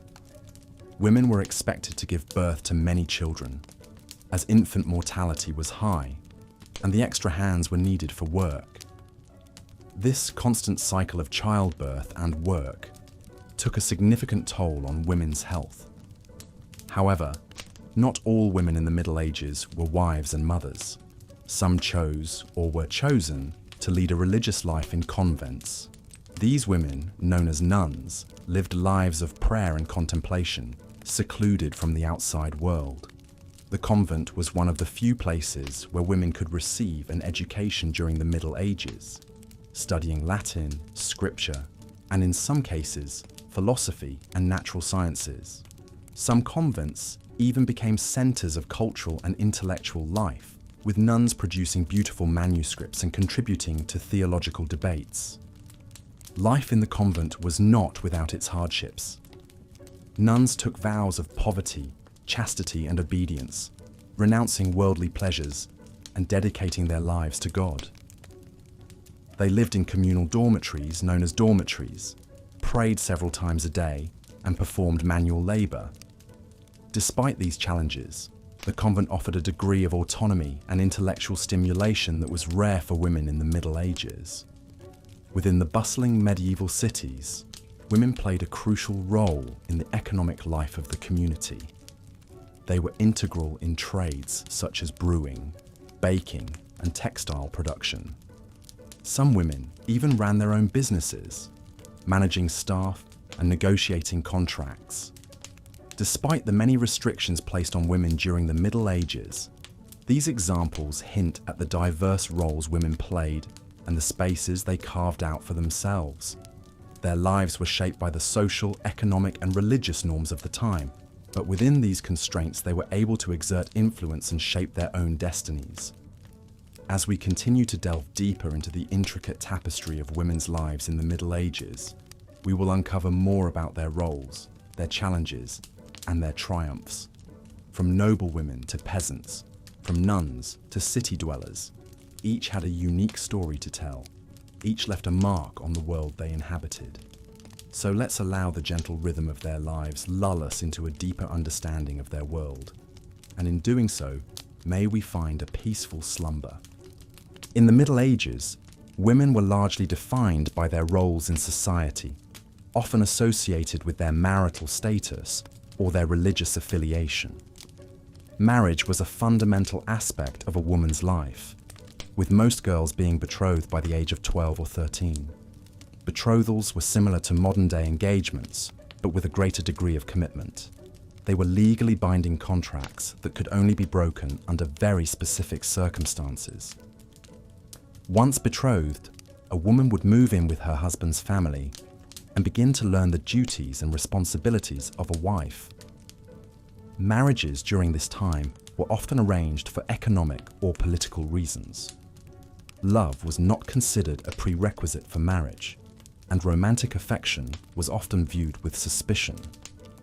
However, it's important to note that this did not mean love and affection were absent from medieval marriages. There are numerous historical accounts and pieces of literature from this period that demonstrate genuine affection and even passion between husband and wife. It was within the confines of marriage that women often held the most power and influence. They were expected to manage the household, which included overseeing the servants, maintaining the family's finances, and ensuring the welfare of the children. In the absence of their husbands, women could act as their representative in legal and financial matters. This gave them a certain amount of autonomy and authority, albeit within a very restricted scope. However, not all women were destined for marriage. Some chose to enter religious life, becoming nuns or abbesses. Life in a convent offered an alternative to the traditional roles of wife and mother, providing women with an opportunity for education and spiritual development. Despite the strict rules and regulations that governed convent life, many women found a degree of freedom and autonomy within the cloistered walls that was not available to them in the outside world. The Middle Ages also saw the rise of the female mystic. These were women who claimed to have direct personal experiences of the divine. Their visions and revelations were often recorded and disseminated, providing them with a platform to express their spiritual insights. Despite the potential risks, accusations of heresy were not uncommon. Many of these women became influential figures in their communities and beyond. Women during the Middle Ages also worked. They could be found in a variety of occupations, from brewing and baking to weaving and spinning. Some women even ran their own businesses. However, their work was often undervalued and underpaid. Despite this, it provided them with a source of income and, in some cases, a degree of independence. It's also worth noting the role of women in medieval warfare. While they were not typically combatants, women played crucial roles in supporting their armies. They cooked, cleaned, and tended to the wounded. Some even acted as spies or messengers. There are also accounts of women who donned armor and took up arms in defense of their homes and families. Despite the restrictions and limitations placed on them, women in the Middle Ages were not passive or powerless. They were active participants in their societies, contributing to the economy, the church, and the family. They navigated the challenges and opportunities presented by their time with strength, resilience, and resourcefulness.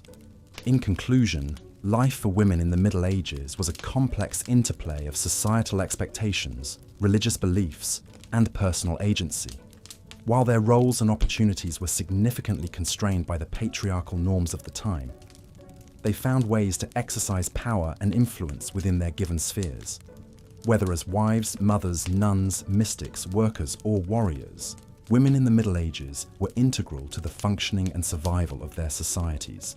They were, in every sense, the unsung heroes of their time. As we delve deeper into our exploration of the life of women during medieval times, we find ourselves now in the bustling markets of the towns and cities. It was here, in these vibrant centers of commerce and social interaction, that many medieval women found their place in society. As one might imagine, the marketplace was a busy, lively place, filled with the aromas of freshly baked bread, ripe fruits, and an array of other goods.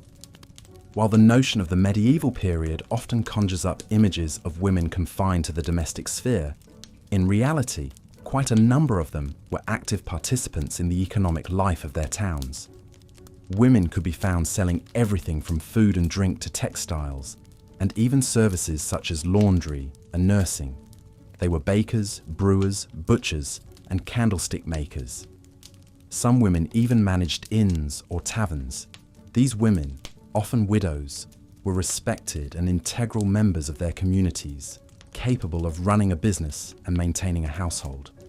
A good example of this can be found in the records of the time. Take, for instance, the case of Margery Kemp, a 15th century businesswoman who ran a brewery and a grain mill. Margery's story is unique because she not only managed these enterprises, but she also wrote about her experiences, giving us a rare glimpse into the life of a working woman in the Middle Ages. Margery's tale speaks of the challenges she faced, her struggles with societal expectations, and her relentless determination. While it's true that many women in the Middle Ages were unable to read or write, the story of Margery Kemp provides evidence that some women were literate and indeed made significant contributions to the literary world. Women such as Julian of Norwich, Hildegard of Bingen, and Christine de Pizan authored works that have become classics of medieval literature. These women wrote about religion, philosophy, and even the plight of women in society, challenging the traditional roles and expectations of their time. These women were not the norm, of course. Most women, particularly those of the lower classes, had lives dominated by work. A peasant woman's day would start at dawn, tending to the animals, making cheese and butter, brewing ale, cooking, cleaning, and caring for her children. It was a relentless, physically demanding lifestyle, with little time for rest or leisure. Despite the hardships, women found ways to express their creativity and skill. They might not have been creating grand tapestries or elaborate sculptures, but the everyday items they crafted, from the clothes they stitched to the bread they baked, were infused with their artistry. The intricate embroidery on a tunic, the pattern on a ceramic pot, or the design on a loaf of bread, all bore the mark of their makers. In the Middle Ages, women also played a key role in healthcare. They were often the primary caregivers in their families, tending to the sick and the elderly. Many women became skilled in the use of herbs and natural remedies, and their knowledge was passed down from generation to generation. Some women, like Hildegard of Bingen, combined their skills in healing with their religious vocations, becoming renowned for their knowledge of medicinal plants and their ability to heal. Yet despite these contributions, women in the Middle Ages had to contend with a society that was largely patriarchal. Laws and customs often favored men, and women had limited rights and freedoms. A woman's place was largely determined by her marital status, and her options were often limited to marriage, the convent, or, in rare cases, a life of solitary struggle. Despite these challenges, Women in the Middle Ages displayed a remarkable resilience and adaptability. They found ways to express their creativity, contribute to their communities, and carve out a place for themselves in a world that was often hostile to their ambitions. Their stories, while often overlooked in the grand narrative of history, are a testament to their strength and endurance. They remind us that behind the stereotypes and misconceptions, there lies a rich tapestry of lives lived with courage, determination, and grace. As we continue our exploration of the lives of medieval women, it is pertinent to acknowledge the role of religion. The Church was the heart and soul of medieval life and wielded an enormous influence over every aspect of existence, including the lives of women. In the Middle Ages, religion permeated not just the spiritual realm, but also the political, social, and cultural spheres. Women in the Middle Ages were expected to be pious and devoted to their faith. They were taught, from an early age, about the virtues of modesty, obedience, and patience, as well as the importance of prayer and devotion. They were also encouraged to be charitable and to care for the less fortunate, as this was viewed as a path to spiritual salvation. Many women became nuns, choosing to dedicate their lives to God and service. Convents offered a refuge for women who did not wish to marry or could not afford a dowry. Inside these religious institutions, women could receive an education, something often denied to them in the wider world. They learned to read and write, studied the Bible, and some even became accomplished scholars. The most famous example of such a woman is Hildegard of Bingen, a German nun of the 12th century, who was an influential writer, composer, philosopher, and visionary. However, the Church also set many of the societal norms and expectations for women. It promoted the idea of women as the weaker sex, both physically and morally, and therefore in need of male guidance and protection.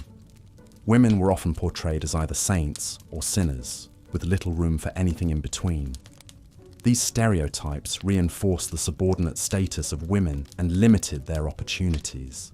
Despite these restrictions, some women found ways to exercise power and influence within the Church. They could not become priests or bishops, but they could become abbesses, the female equivalent of an abbot. Abbesses were in charge of convents and had considerable authority over their communities. They could own and manage property, make legal decisions, and some even had the power to excommunicate. However, the role of an abbess was not easy. They were expected to be models of virtue and to enforce the strict rules of the convent. They also had to navigate the complex politics of the Church and maintain good relations with male Church officials. Yet, despite these challenges, many women thrived in this role and used their position to make a difference in their communities. The Church also provided opportunities for women to become involved in local parish life. Women could join religious guilds, groups of laypeople dedicated to a particular saint or cause.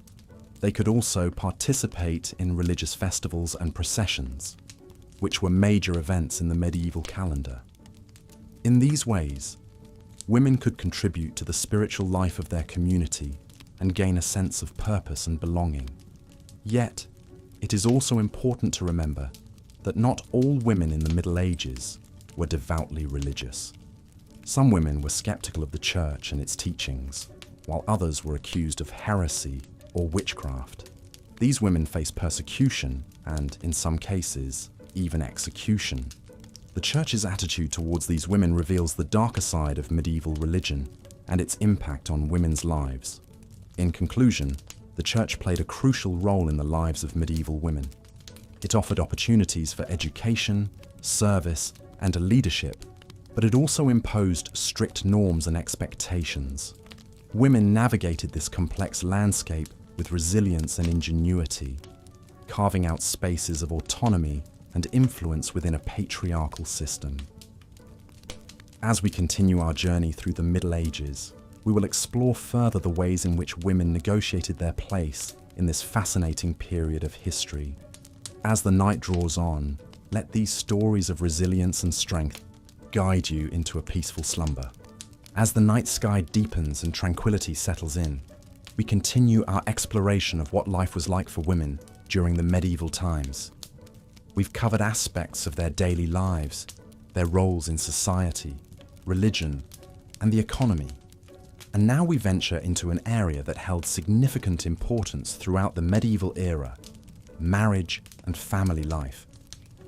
Marriage during the Middle Ages was not a matter of personal choice, but rather an institution designed to maintain the social and economic order. This was true for both men and women, but the impact was different for each sex. Women, particularly those of noble birth, were often married off at a young age to solidify alliances, settle disputes, or enhance the economic and social standing of their families. The bride's consent was technically necessary, but it was often obtained through pressure or manipulation. In contrast to romantic ideas of today, medieval marriages were typically strategic arrangements.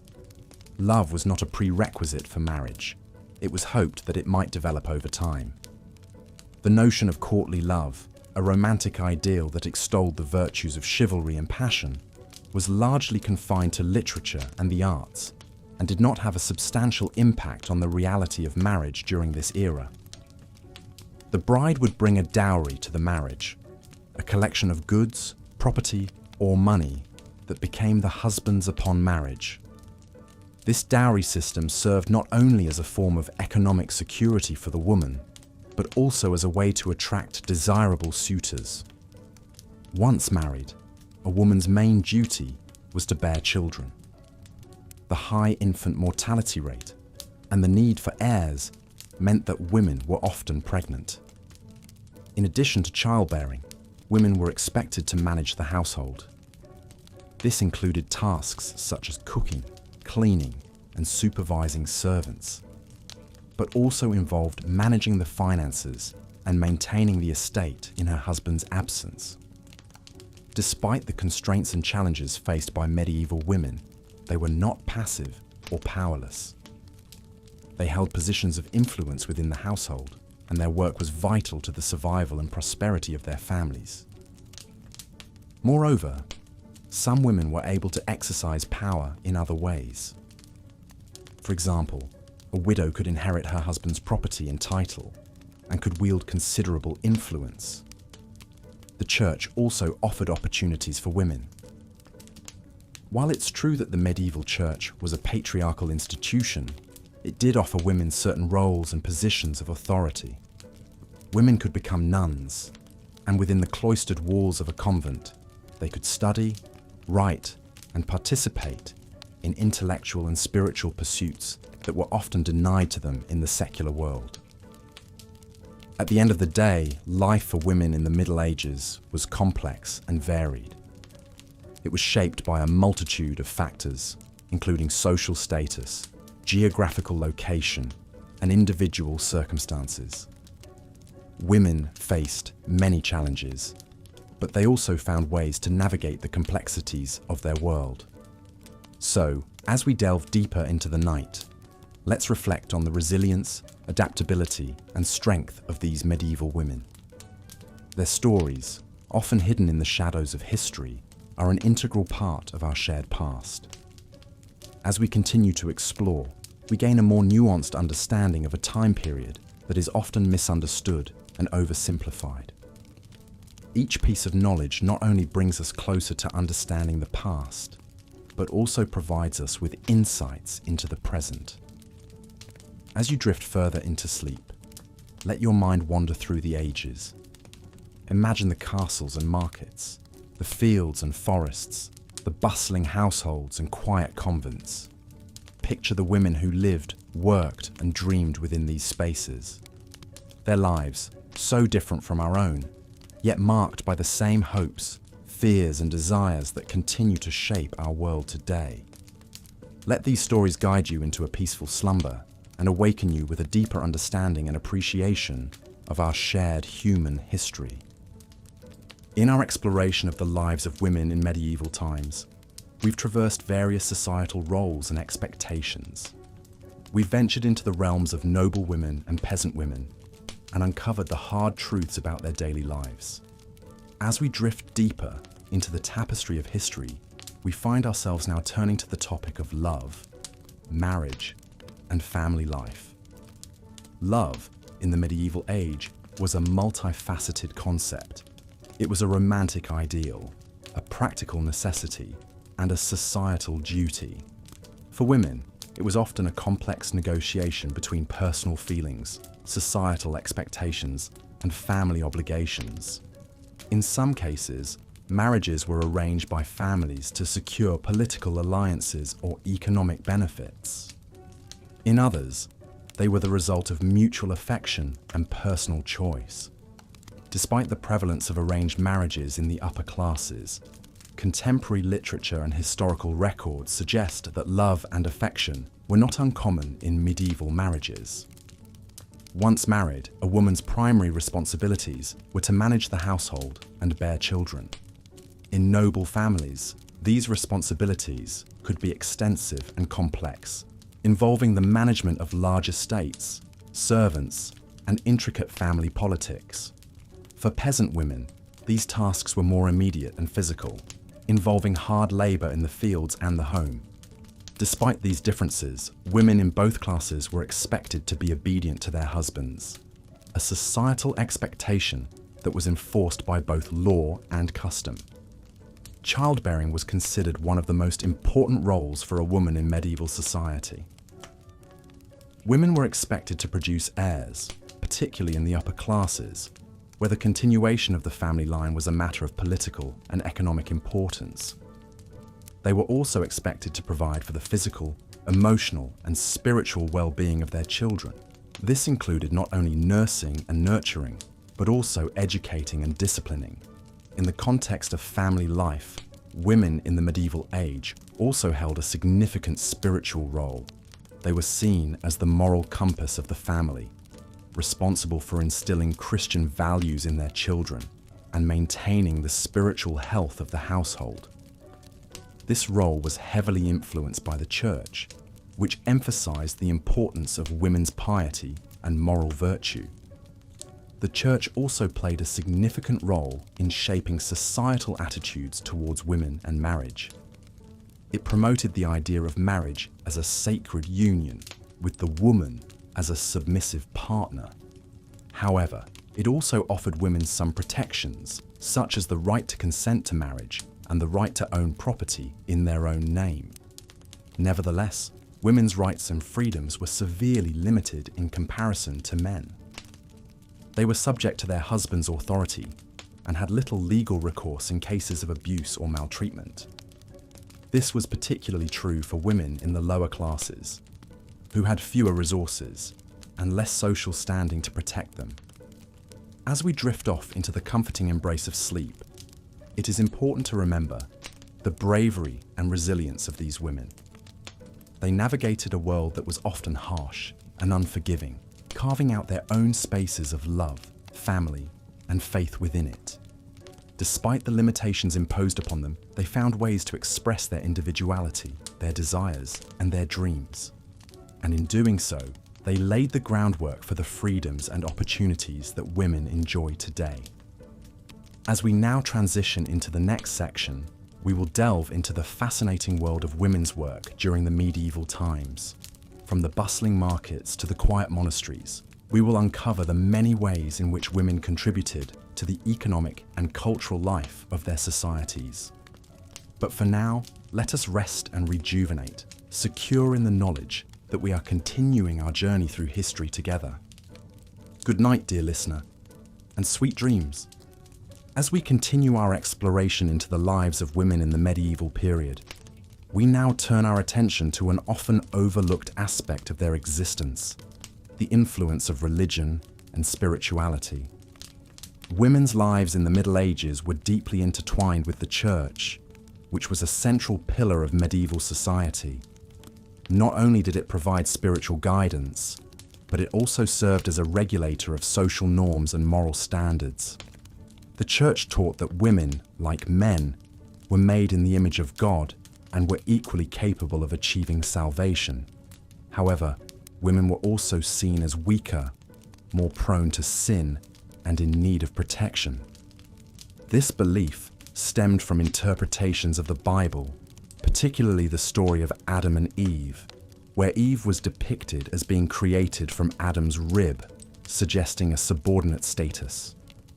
The tale of Eve yielding to the serpent's temptation and causing the fall of man was also used to justify women's perceived moral weakness. Despite these negative stereotypes, the Church also honored the Virgin Mary as the Mother of God, providing a positive, although unattainable model of womanhood. Women were expected to observe religious practices diligently, and their day-to-day lives were punctuated by prayer. They were also responsible for instilling Christian values in their children. Many women found solace and a sense of purpose in their faith, particularly given the harsh realities of medieval life. The Church offered a sense of hope and reassurance, promising eternal life in heaven for those who lived in accordance with God's laws. However, the Church was not just a spiritual institution. It was also a political and economic powerhouse, owning vast amounts of land and wealth. This power was overwhelmingly in the hands of men, with women largely excluded from positions of authority. Women could not become priests, bishops, or popes, and were generally barred from delivering sermons or administering sacraments. Despite these restrictions, some women found ways to carve out influential roles within the Church. Convents offered one of the few opportunities for women to gain an education and to escape the confines of marriage and motherhood. Nuns, like monks, took vows of poverty, chastity, and obedience.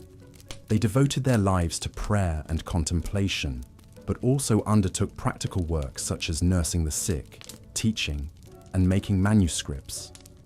Some nuns rose to become abbesses, gaining substantial power and responsibility within their religious communities. There were also a number of notable female mystics during the Middle Ages, women who claimed to have direct, personal experiences of God. Figures like Julian of Norwich and Hildegard of Bingen wrote influential theological works and were respected for their spiritual insights. Their writings provide a valuable window into the spiritual lives of medieval women, demonstrating their capacity for deep theological thought and their desire for a personal relationship with God. Despite the restrictions placed on them, women in the Middle Ages were not passive recipients of church teachings. They found ways to negotiate their own spiritual paths, whether through the relative freedom of the convent, the mystical pursuit of a direct connection with God, or the everyday piety of the home. Their stories remind us that, even within the constraints of a male-dominated society, women have always found ways to assert their agency and shape their own experiences. As we move forward in our exploration, we will examine another crucial aspect of women's lives during the Middle Ages, their roles in the world of work. But for now, let this image of the medieval woman as a spiritual being, navigating the complexities of faith and morality within the confines of a male-dominated church, guide your dreams and thoughts as you drift further into restful sleep. As we continue to journey through the experiences of women during the medieval times, we come now to the realm of medicine, healthcare, and childbirth. It is important to understand that in this period, the separation between the spiritual and the physical was not as distinct as it is today. Many of the medical practices were bound up in religion and superstition. Women played a significant role in healthcare during the medieval times. They were often the caregivers within their own households, a role that extended to the community at large. This was particularly true in rural areas where professional medical help was scarce. Women would use a combination of herbs, prayer, and practical knowledge to tend the sick. However, in more urban areas, the professional role of the healer began to be monopolized by men, with women often being relegated to the role of assisting in surgeries or acting as midwives. Speaking of midwives, childbirth was a particularly risky endeavor during the medieval period. The mortality rate for mothers was high due to complications during delivery and the lack of understanding about hygiene. The birthing process was a community event, often involving female relatives and neighbours, led by the midwife, who was a woman trained in childbirth. The midwife's knowledge was passed down from generation to generation, rather than being academically taught. An interesting aspect of medieval medicine was the belief in wise women. These were women who were believed to have special knowledge or powers to heal. They were often older women, respected and feared in equal measure. They were considered to be in touch with the spiritual world and could use this connection to heal physical ailments. Apart from physical health, mental health was also a concern during the medieval times, although it was not understood in the same way as we understand it today. Conditions that we would now recognize as depression, anxiety, or post-traumatic stress disorder were often attributed to spiritual or demonic influence. Treatments ranged from prayer and fasting to more drastic measures such as exorcism. In the realm of education, opportunities for women were limited. Most women were illiterate, and those who could read and write were usually from the nobility or the church. It was generally believed that women did not need to be educated, as their primary role was to bear and raise children. However, there were exceptions. Some women, particularly those in religious orders, were highly educated. They were able to study art, music, and literature, and some even wrote influential theological works. Despite these restrictions, women found ways to influence and shape their world. They might not have had access to formal education, but they were often skilled in herbalism, weaving, brewing, and a host of other practical skills. They played crucial roles within their communities, often acting as peacemakers, mediators, and counselors. The lives of women during the medieval times were marked by hardship and restrictions, but also by resilience and resourcefulness.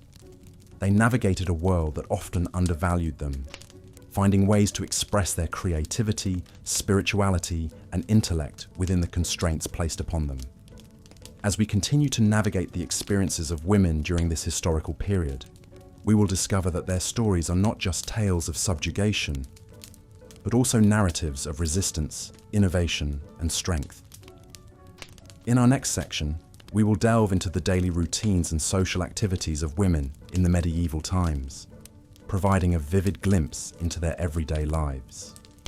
So, close your eyes and let the soothing cadence of history lull you into a peaceful slumber as we prepare to journey further back in time. In the historical tapestry that is the Middle Ages, the thread of women's lives weaves a complex pattern. As we delve deeper into the period spanning from the 5th to the 15th century, we find that the lives of women during these times were far from homogeneous. Their experiences and roles were largely influenced by their social status, geographical location, and the prevailing cultural norms of the time. The roles of women in the medieval period were multifaceted. They were mothers, wives, daughters, and sisters. But they were also business owners, healers, and farmers. The roles they occupied were often determined by their marital status and their lineage. Unmarried women, including widows, had more legal rights than their married counterparts. They could own property, enter into contracts, and even run businesses.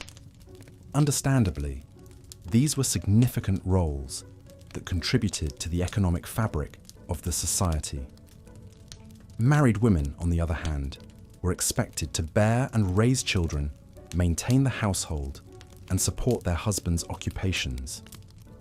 They had fewer legal rights than unmarried women due to the doctrine of coverture, which held that a woman was covered by her husband's identity and therefore had no separate legal existence. However, this did not mean that they were inactive or unimportant. On the contrary, they played crucial roles in managing their households, which often included overseeing servants, managing finances, and taking care of agricultural duties. Women of noble birth lived lives that were vastly different from those of the lower classes. They were usually educated, often in convents, and they were expected to be well versed in social etiquette. These women had more leisure time and were often involved in political machinations. They could act as regents for their underage sons and had a significant influence on court politics. In stark contrast, peasant women had little time for leisure or education. Their lives were consumed by labor-intensive work. They worked alongside their husbands in the fields, tended to animals, brewed beer, cooked, cleaned, and cared for the children. Despite the harshness of their existence, they were integral to the survival of their families and the broader community. Religion played a significant role in the lives of medieval women. The church provided opportunities for women that were not available in secular society. Women could become nuns and, in doing so, could receive an education and escape the traditional roles of wife and mother. Some women even achieved high status within the church, such as Hildegard of Bingen, a renowned abbess, writer, composer, and philosopher. However, the church also imposed strictures on women. It propagated the idea of women as the weaker sex, both physically and morally. Women were viewed as the daughters of Eve, who was blamed for humanity's original sin. This conception of women as inherently sinful contributed to the marginalization and persecution of women, most notably in the witch trials that occurred during the later Middle Ages. The Middle Ages also saw significant developments in medicine, many of which were related to women's health. Midwives played a vital role in this aspect. They were often the primary healthcare providers for women and were involved in all stages of childbirth. Despite their importance, they were sometimes viewed with suspicion, and their practices were often at odds with the Church's teachings. In conclusion, life for women in the Middle Ages was a complex interplay of roles, expectations, and opportunities. Despite the challenges they faced, they found ways to navigate their world and leave their mark on history. They were far more than passive observers of their time. They were active participants, shaping and being shaped by the world around them. As we delve deeper into history, we find that their stories are not just about women in the Middle Ages, but about the human experience in all its complexity and diversity. In our journey through the annals of history, we have reached the medieval period, a time of knights, castles, and chivalry. Yet beyond these romanticized images lies the reality of everyday life, particularly for women. As we delve into the complexities of medieval womanhood, let our minds wander back to the cobblestone streets, the bustling marketplaces, and the hushed whispers of the cloister. The first thing to understand is that the term medieval encompasses a large span of time and a wide variety of cultures. The medieval period, also known as the Middle Ages, lasted from roughly the 5th to the 15th century and covered all of Europe. Consequently, experiences of women during this era were not monolithic and varied greatly depending on their geographical location, social status, and the specific time period. At the dawn of the Middle Ages, the social structure was predominantly feudal. This hierarchical system placed the king at the top, followed by the nobility, knights, and clergy, with peasants at the bottom. As expected, women's roles and responsibilities were largely dictated by their position within this hierarchy. Noble women, although privileged, often found their lives strictly regulated. They were expected to run the household, bear children, and support their husbands. They were also expected to maintain the family's social standing through their behavior and manners. Despite these restrictions, noble women could yield considerable power. In the absence of their husbands, they could manage estates, oversee serfs, and even defend their homes. Some, like Eleanor of Aquitaine, became influential political figures in their own right. Knights' wives and daughters had somewhat similar responsibilities as their noble counterparts, but with fewer resources. They learned skills like weaving, brewing, and animal husbandry to support their families. Peasant women arguably had the hardest lives. They worked tirelessly, tending to the fields, caring for livestock, and managing household tasks. Childbirth was a perilous event, with many women dying due to complications. Despite these hardships, they were the backbone of the medieval economy, contributing significantly to agricultural production. In contrast to the secular world, the church offered a different path for women. While the church maintained traditional gender roles, it also provided opportunities for women to lead lives of devotion and service. Women could become nuns, dedicating their lives to prayer and charity. They could also become mystics, theologians, or anchoresses, living a life of seclusion for spiritual purposes. The Middle Ages also saw the rise of beguines, lay religious women who lived in semi-monastic communities. They didn't take lifelong vows, allowing them the flexibility to leave the community if they chose to marry or for any other reason. Education was not a common privilege for women during this era. Noble women might receive some education, often from private tutors or learned family members. They were typically taught to read and write, and sometimes even learned Latin. Peasant women, on the other hand, were largely illiterate. Yet despite these limitations, some women became renowned for their intellectual pursuits. Hildegard of Bingen, a nun, was a prolific writer, composer, philosopher, and visionary. Julian of Norwich, an anchoress, wrote the earliest surviving book in the English language to be written by a woman, Revelations of Divine Love. The medieval period was a time of contrasts for women. On one hand, they faced numerous restrictions and hardships. On the other hand, they also found ways to exercise power, express their spirituality, and contribute to their societies. As we continue our exploration, allow yourself to drift deeper into the realm of dreams, guided by the stories of these women and their enduring spirit. In the medieval period, a woman's place was primarily in the home, where she would manage the household and raise the children. This role was considered both a duty and a privilege, and women would often take great pride in maintaining a well-ordered home, cooking and preparing meals, and caring for the family. However, these domestic responsibilities did not preclude women from participating in the wider world. Indeed, women in the medieval era were often involved in various aspects of societal life, including commerce, politics, and even warfare. Within the home, women were responsible for a wide range of tasks, many of which required considerable skill. These included baking, brewing, weaving, sewing, and maintaining the family's herb garden. In addition to these tasks, women would also care for the animals, milk the cows, and tend to the poultry. In rural areas, women would often also be responsible for sowing and harvesting the crops. Despite the hard work, many women found great satisfaction in these tasks, and they were often the backbone of the family's economy. In the towns and cities, women were also key players in the medieval economy. They would often run their own businesses, selling goods in the market, or offering services such as laundry or brewing. Some women even became wealthy merchants in their own right, trading in goods such as textiles, spices, and precious metals. These women would often be highly respected in their communities, and they could wield considerable influence. Women also played a significant role in the political life of the medieval world.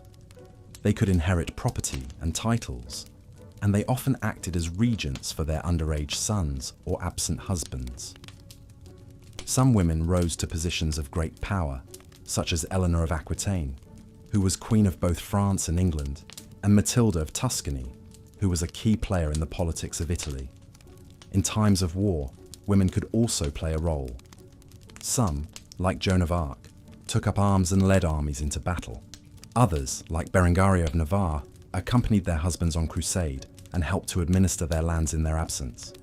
Religion was also a major part of women's lives in the medieval era. Many women chose to enter the church as nuns, where they could dedicate their lives to prayer and contemplation. Others, like Hildegard of Bingen, became influential theologians and spiritual leaders. Education was not generally available to women in the medieval era, but there were exceptions. Some noble women were educated by tutors in their homes, learning to read and write, as well as studying subjects such as history and philosophy. A few women even went on to become scholars, writing books and treatises on a variety of subjects. Despite the many roles that women played in the medieval world, it is important to remember that this was still a patriarchal society. Women were generally considered to be inferior to men, and they were often subject to their husband's authority. However, this did not mean that women were powerless.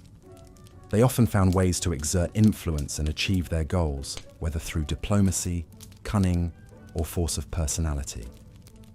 The lives of women in the medieval period were complex and varied, shaped by their social status, their family circumstances, and the wider cultural and political context in which they lived.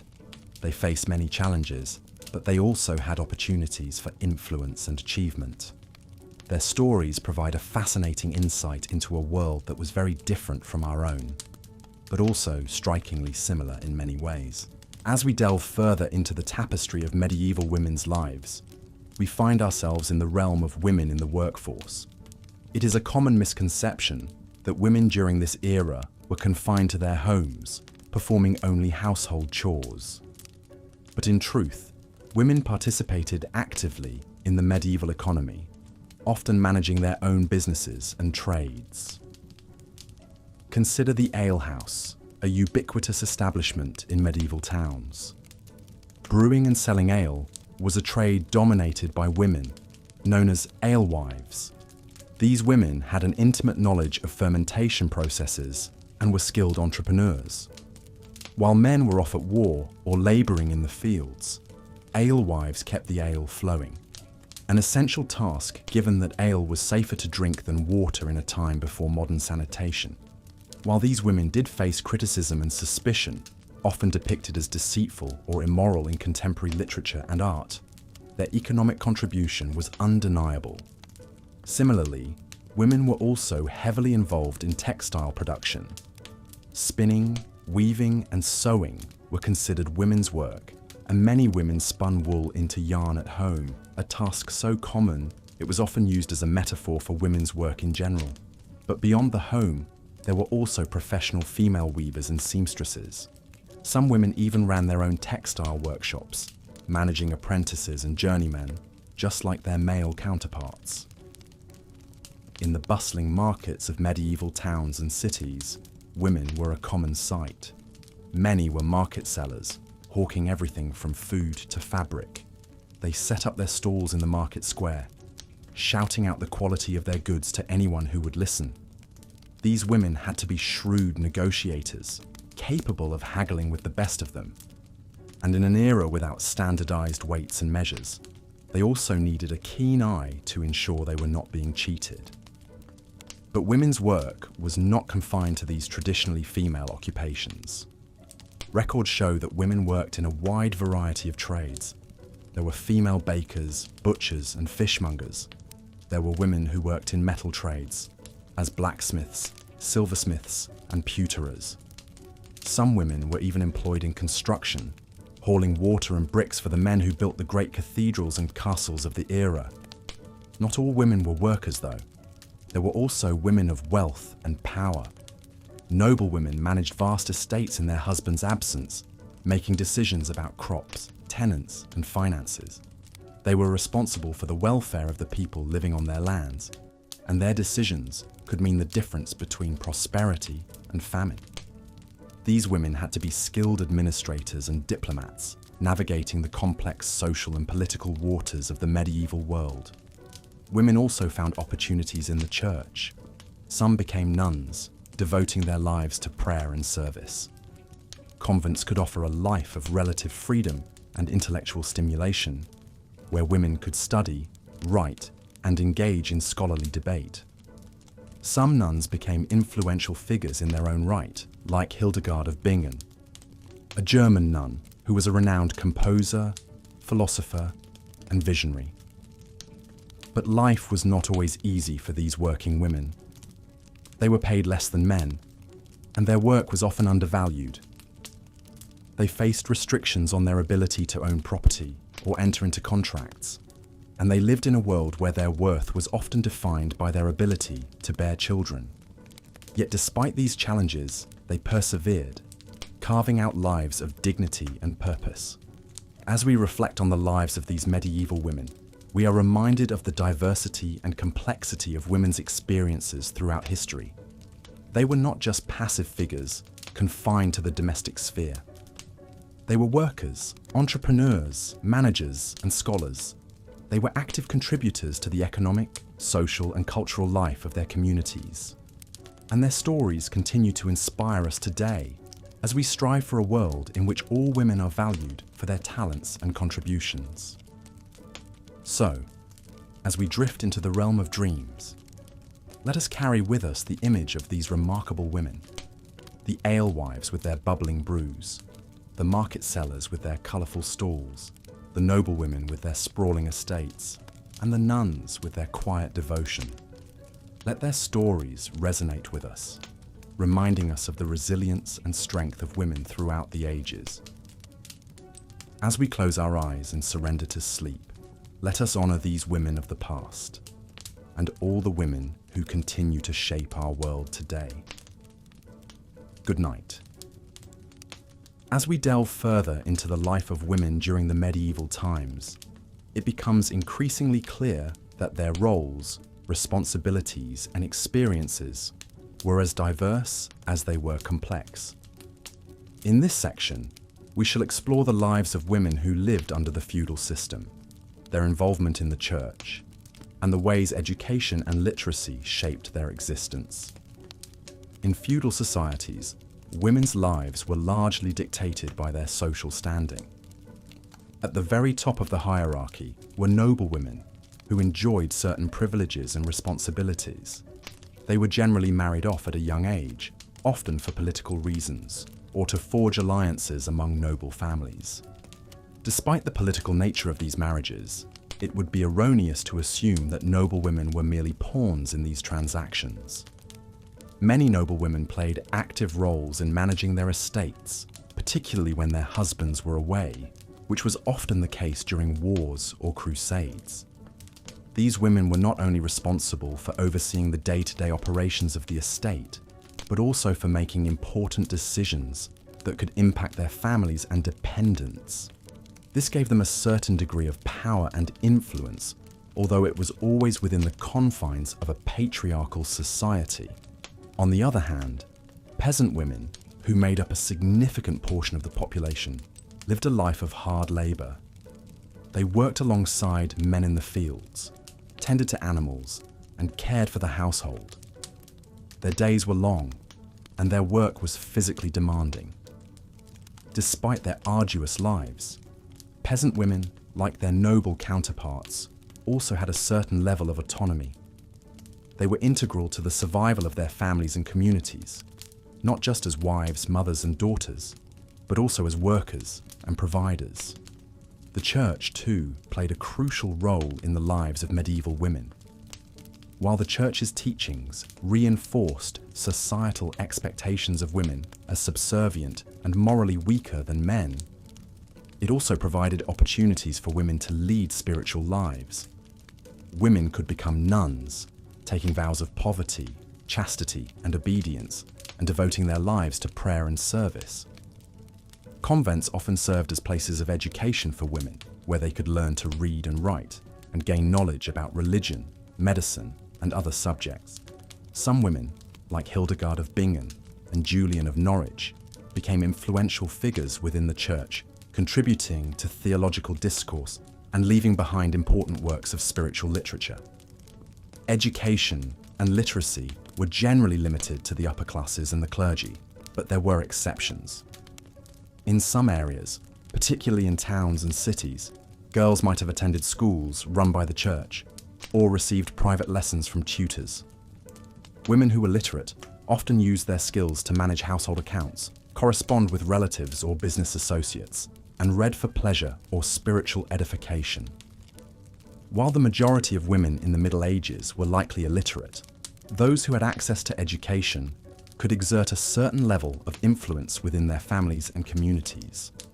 In conclusion, while women in the Middle Ages were undeniably constrained by societal norms and expectations, they also navigated these constraints in ways that allowed them to exert influence, fulfill their responsibilities, and lead meaningful lives. Whether they were noble women managing vast estates, peasant women working tirelessly to provide for their families, or nuns contributing to the spiritual life of their communities, medieval women were not passive spectators, but active participants in their own lives and in the world around them. As we delve further into this fascinating period of history, let's continue to challenge our preconceptions and seek a more nuanced understanding of the lives of women in the medieval times. In the next section, we will explore the role of women in art and culture, their involvement in trade and commerce, and the ways in which they resisted and negotiated societal norms to carve out spaces for themselves. For now, as you drift further into a state of relaxation, let the stories of these resilient women inspire you with their strength, their courage, and their unwavering spirit. In the previous sections, we have explored the general landscape of the lives of medieval women, their roles within the family, and their involvement in the labor force. Now we shall delve deeper into the distinct roles women played in the religious and political landscape of the medieval era.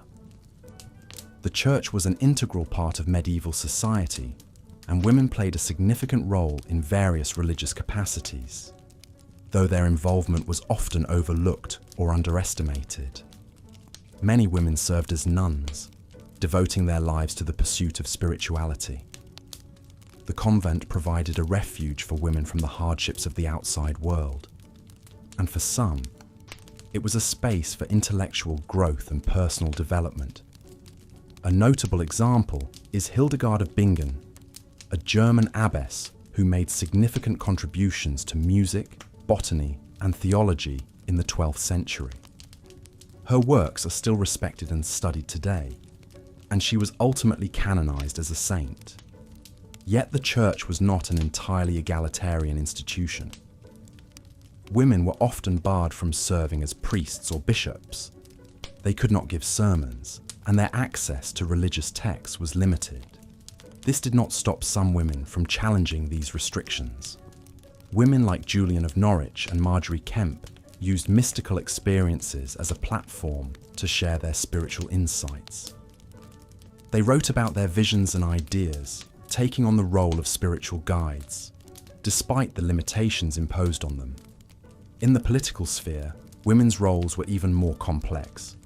Queens and noblewomen wielded considerable influence, often serving as regents during their husbands' or sons' absences. They were involved in diplomacy, maintaining relationships with other nobles and kingdoms, and even leading troops into battle in some instances. Eleanor of Aquitaine was one such powerful queen, who was known for her political acumen and influence.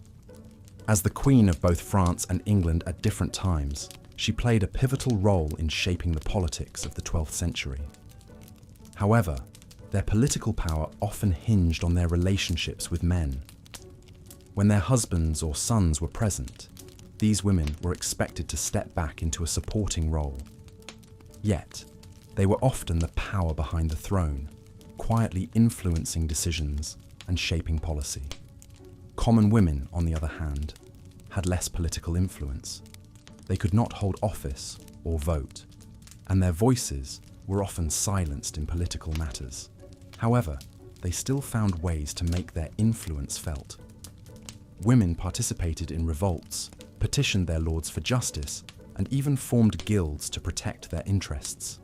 They might not have had formal political power, but they were far from passive.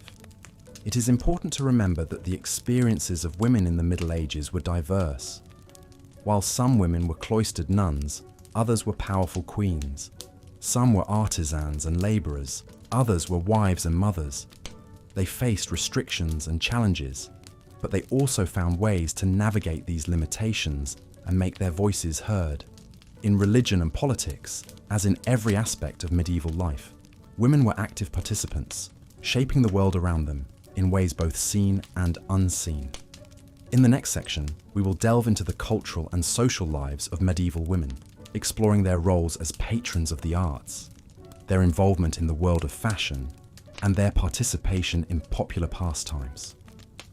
As we continue our journey through the Middle Ages, we will gain a deeper understanding of the richness and complexity of women's lives during this era. So, as you close your eyes and prepare to drift into sleep, imagine the bustling streets of a medieval city, the quiet serenity of a convent, or the grandeur of a royal court. Remember the women who lived, loved, worked, and dreamed in these spaces, their stories woven into the tapestry of history. Good night. As we continue our journey through the complex tapestry of women's lives in the medieval era, let's venture into the realm of marriage and family life. This aspect of a woman's existence, like many others during this period, was deeply influenced by societal expectations and the rule of the church. A medieval woman's life was often predestined to follow a certain trajectory. She was expected to marry, bear children, and be under the guardianship of a man, first her father, then her husband. The concept of marriage during the Middle Ages was primarily an economic and strategic arrangement between families rather than a union of love. The woman, often a mere girl by our standards, had little to no say in the matter. Marriages were arranged by the families of the bride and groom, with the primary goal of promoting their social standing or wealth. Dowries, a sum of money or property brought by the bride to her husband upon marriage, were common. The size of the dowry often determined the type of husband a woman could attract. If a woman's family was poor and could not provide a substantial dowry, she might be forced to enter a convent or remain a spinster, a term used for an unmarried woman. In the rare instances where love did bloom within these arranged marriages, it was often seen as an added bonus, not a prerequisite. The idea of romantic love as the foundation of marriage is a relatively modern concept, and it would have been quite foreign to a medieval woman. Once married, a woman's main responsibilities were to bear children and manage the household. It's important to note, however, that managing the household in medieval times was a far cry from our present-day notion of homemaking. It involved overseeing servants, handling finances, and even managing the family's agricultural affairs, making it a considerable and challenging role. Childbearing, on the other hand, was a dangerous business. Without the medical knowledge and technology we have today, many women died in childbirth. It was also not uncommon for children to perish in infancy, making the struggle to secure a lineage and heir a fraught and heart-wrenching one. The church played a significant role in the lives of married women. It promoted the idea of marital fidelity and prohibited divorce. Despite this, it was not uncommon for men, particularly those of higher social standing, to have mistresses. Women, however, were expected to remain faithful under the threat of severe punishment. Despite the church's influence, it was not completely successful in controlling the behavior of all medieval women. Some women defied societal norms and expectations to chart their own paths. They would become influential figures in the realms of religion, literature, and even politics. For example, Eleanor of Aquitaine, the queen consort of both France and England, was a powerful figure in her own right. She participated in the Second Crusade, ruled as regent in her husband's absence, and was the mother of 3 kings. She defied the traditional expectations of medieval women and demonstrated that women could wield significant power. In the realm of literature, women like Julian of Norwich and Margery Kempe made significant contributions. Julian, an anchoress, is known for her work, Revelations of Divine Love, the first book in English known to have been written by a woman. Kempe, on the other hand, is remembered for her autobiographical work, the Book of Marjorie Kempe, which provides a rare and valuable insight into the spiritual life of a laywoman in the Middle Ages. As we explore the lives of these exceptional women, it's important to remember that they were the exceptions, not the norm. Most women in the Middle Ages lived quiet, domestic lives, bound by societal expectations and the rule of the church. Yet, even within these constraints, they found ways to influence their world, to express their creativity, and to survive in a time that was often harsh and unforgiving. As we draw the curtain on this section, let us reflect on the courage and resilience of these medieval women. Their lives may have been vastly different from ours, but their spirit and tenacity continue to inspire us today. In the next section, we will delve deeper into the religious life of women during these times, exploring how faith influenced their everyday lives and offered them a unique space to wield influence. As our journey through the life of women in the medieval era continues, we find ourselves delving into the sphere of education. A common misconception is that education was only the privilege of men during this time. However, while it's true that opportunities for formal education were largely limited to men, it does not mean that women were entirely uneducated. In fact, women of varying social classes had different ways to learn and acquire knowledge, although their learning was mostly focused on their roles as wives, mothers, and caretakers. In the early Middle Ages, education was primarily an oral tradition, focused on the learning of songs, folk tales, and moral lessons. These would have been passed down from mother to daughter, as well as within the wider community. Women of noble birth were often taught by tutors in the household, focusing on subjects like reading, writing, arithmetic, but also etiquette, music, and even languages. This education was designed to prepare them for their future role in managing a household and being a suitable spouse for a noble husband. For women of lower classes, education was more practical, focused on the skills needed for their future roles. These could include spinning and weaving, cooking, and basic medical care. They learned by observing and assisting their mothers and other women in their community. However, despite the practical nature of their education, we should not underestimate its value. These skills were essential for the survival of the family and the community, and women were respected for their expertise in these areas.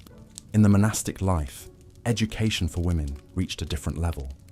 The convent was one of the few places in the Middle Ages where women could receive a formal education. Nuns learned to read and write in Latin, and they studied the Bible and other religious texts. Some convents even had libraries where the nuns could read and study a wide range of subjects, from theology to philosophy and science. Some of these women became well known for their intellectual achievements. For example, the nun Hildegard of Bingen was a renowned writer, composer, philosopher, and mystic. Her works were influential, both within and beyond the confines of the convent. Yet, as the Middle Ages progressed, the opportunities for women's education began to decline. The rise of universities, which were exclusively for men, meant that formal education became increasingly associated with masculinity. Women were pushed out of the sphere of education, and their roles became more confined to the domestic sphere. This was a step back for women's education, and it would take centuries to regain the ground that had been lost. Despite these setbacks, women continued to learn and to pass on their knowledge. They found ways to circumnavigate the barriers placed in their way, learning from each other and from the world around them. They wrote, they read, they composed, they painted, and they debated, often under the radar of the male-dominated society. In conclusion, while women's education in the medieval ages was undeniably limited compared to that of men, it is important to remember that women were not merely passive recipients of their circumstances. They found ways to learn, to create, and to contribute to their societies. They used their knowledge and skills to navigate a world that was often hostile to them, and in doing so, They left a lasting legacy that still endures today. As we drift further into the night, let us take a moment to appreciate the resilience and resourcefulness of these women. They remind us that learning is not just about formal education, but also about the acquisition of skills, the sharing of wisdom, and the relentless pursuit of knowledge, even in the face of adversity. And so, as we close our eyes and prepare to sleep, let's carry with us the lessons that they have taught us to face tomorrow's challenges with courage and determination. As we continue to delve into the fascinating history of women during medieval times, let us now turn our attention to the significant roles women played in the world of business and trade. It may come as a surprise to some, but during this era, women were not strictly confined to their homes and were, in fact, actively involved in various commercial activities. Despite the numerous challenges and limitations that society placed upon them, women found ways to contribute to the economy and ensure their own financial independence. In many medieval cities, women were common participants in the markets. They were seen selling diverse goods from food to textiles, and sometimes even precious metals. In some cases, women ran their own workshops. These female business owners managed employees, negotiated transactions, and even traveled to other cities to forge trading connections.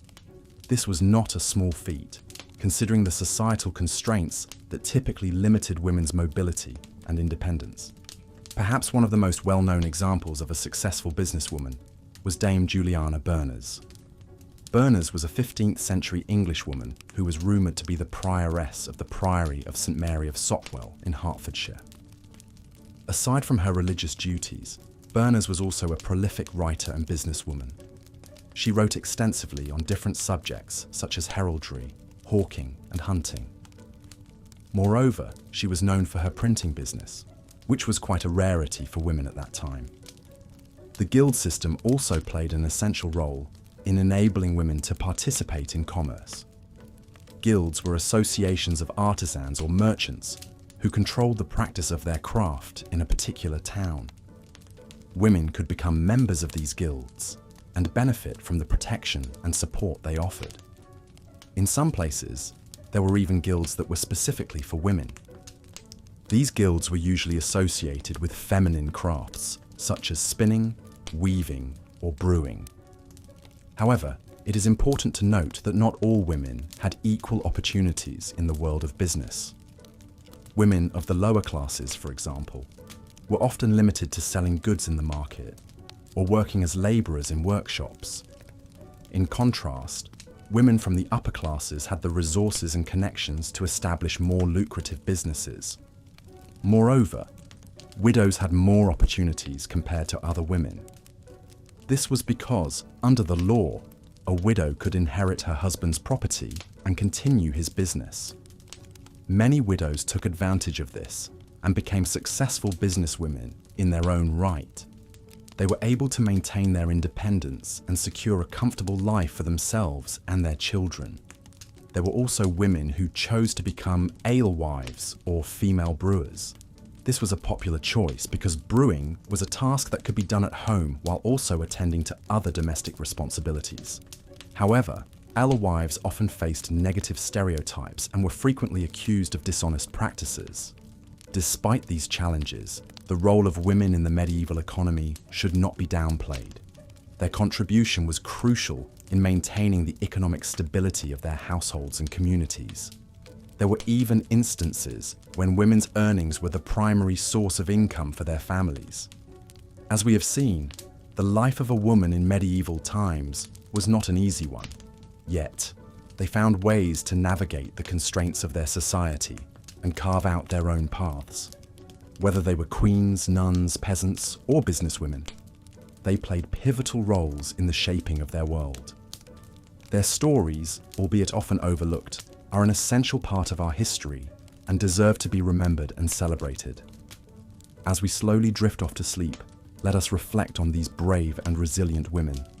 Their relentless spirit and their ability to rise above the challenges of their time serve as an inspiration for us all. May their stories remind us of the strength and resilience inherent in each of us. ready to be unleashed when faced with life's adversities.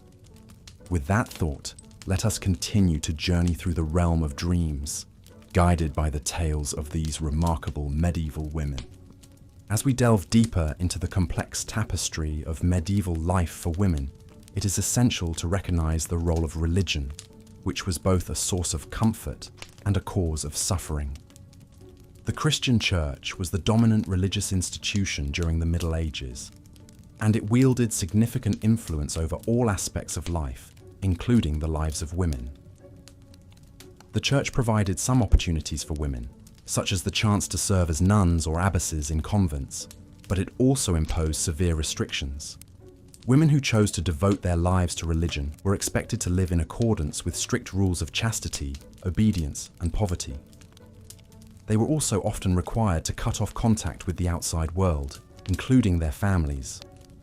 The Church's teachings reinforced the notion that women were inferior to men, both physically and morally, and these attitudes permeated society at large. Despite these considerable obstacles, some women managed to exert influence within the Church. The best-known example is perhaps Hildegard of Bingen, a German Benedictine abbess who lived during the 12th century. Hildegard was a renowned writer, composer, philosopher, Christian mystic, and visionary who made significant contributions to theology and natural history. She was also a skilled herbalist and healer, and her works on medicine and the natural world were widely respected. Yet, Hildegard was the exception, not the rule. Most women, whether they lived within the cloistered walls of a convent or in the wider world, had little power or influence. They were largely confined to the private sphere, responsible for managing the household and raising children.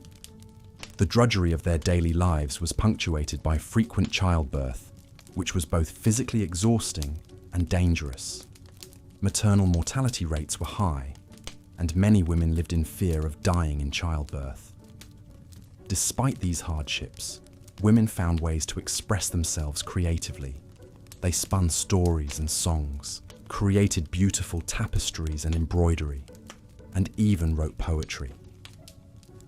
Some women, like Christine de Pizan, a French author and poet, were able to break through societal constraints to make a name for themselves in the literary world. Christine de Pizan's works challenged the misogynistic attitudes of her time and advocated for women's intellectual capabilities. Her most famous work, The City of Ladies, was a defense of women and is considered one of the earliest feminist writings. In the realms of business and trade, women also played a role, although their participation was limited. Women could work as brewers, bakers, weavers, and midwives, among other trades. Some women even ran businesses, although this was rare. In general, women's work was undervalued and underpaid, and they had few opportunities to amass wealth or gain economic independence. As we conclude our exploration of women's lives in the Middle Ages, it is essential to acknowledge the diversity of women's experiences. The lives of noble women were markedly different from those of peasant women, and the lives of nuns differed still further.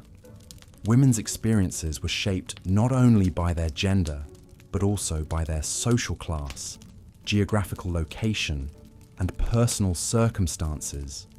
Yet, despite the hardships they faced, women in the Middle Ages demonstrated remarkable resilience and resourcefulness. They navigated a society that did not value them as equals, and they found ways to express their creativity, spirituality, and intellect.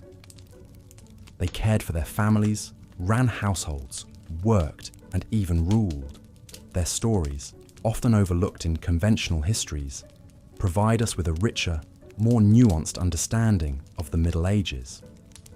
As we drift into the realm of sleep, let us remember the women of the Middle Ages, their struggles, their victories, their everyday lives.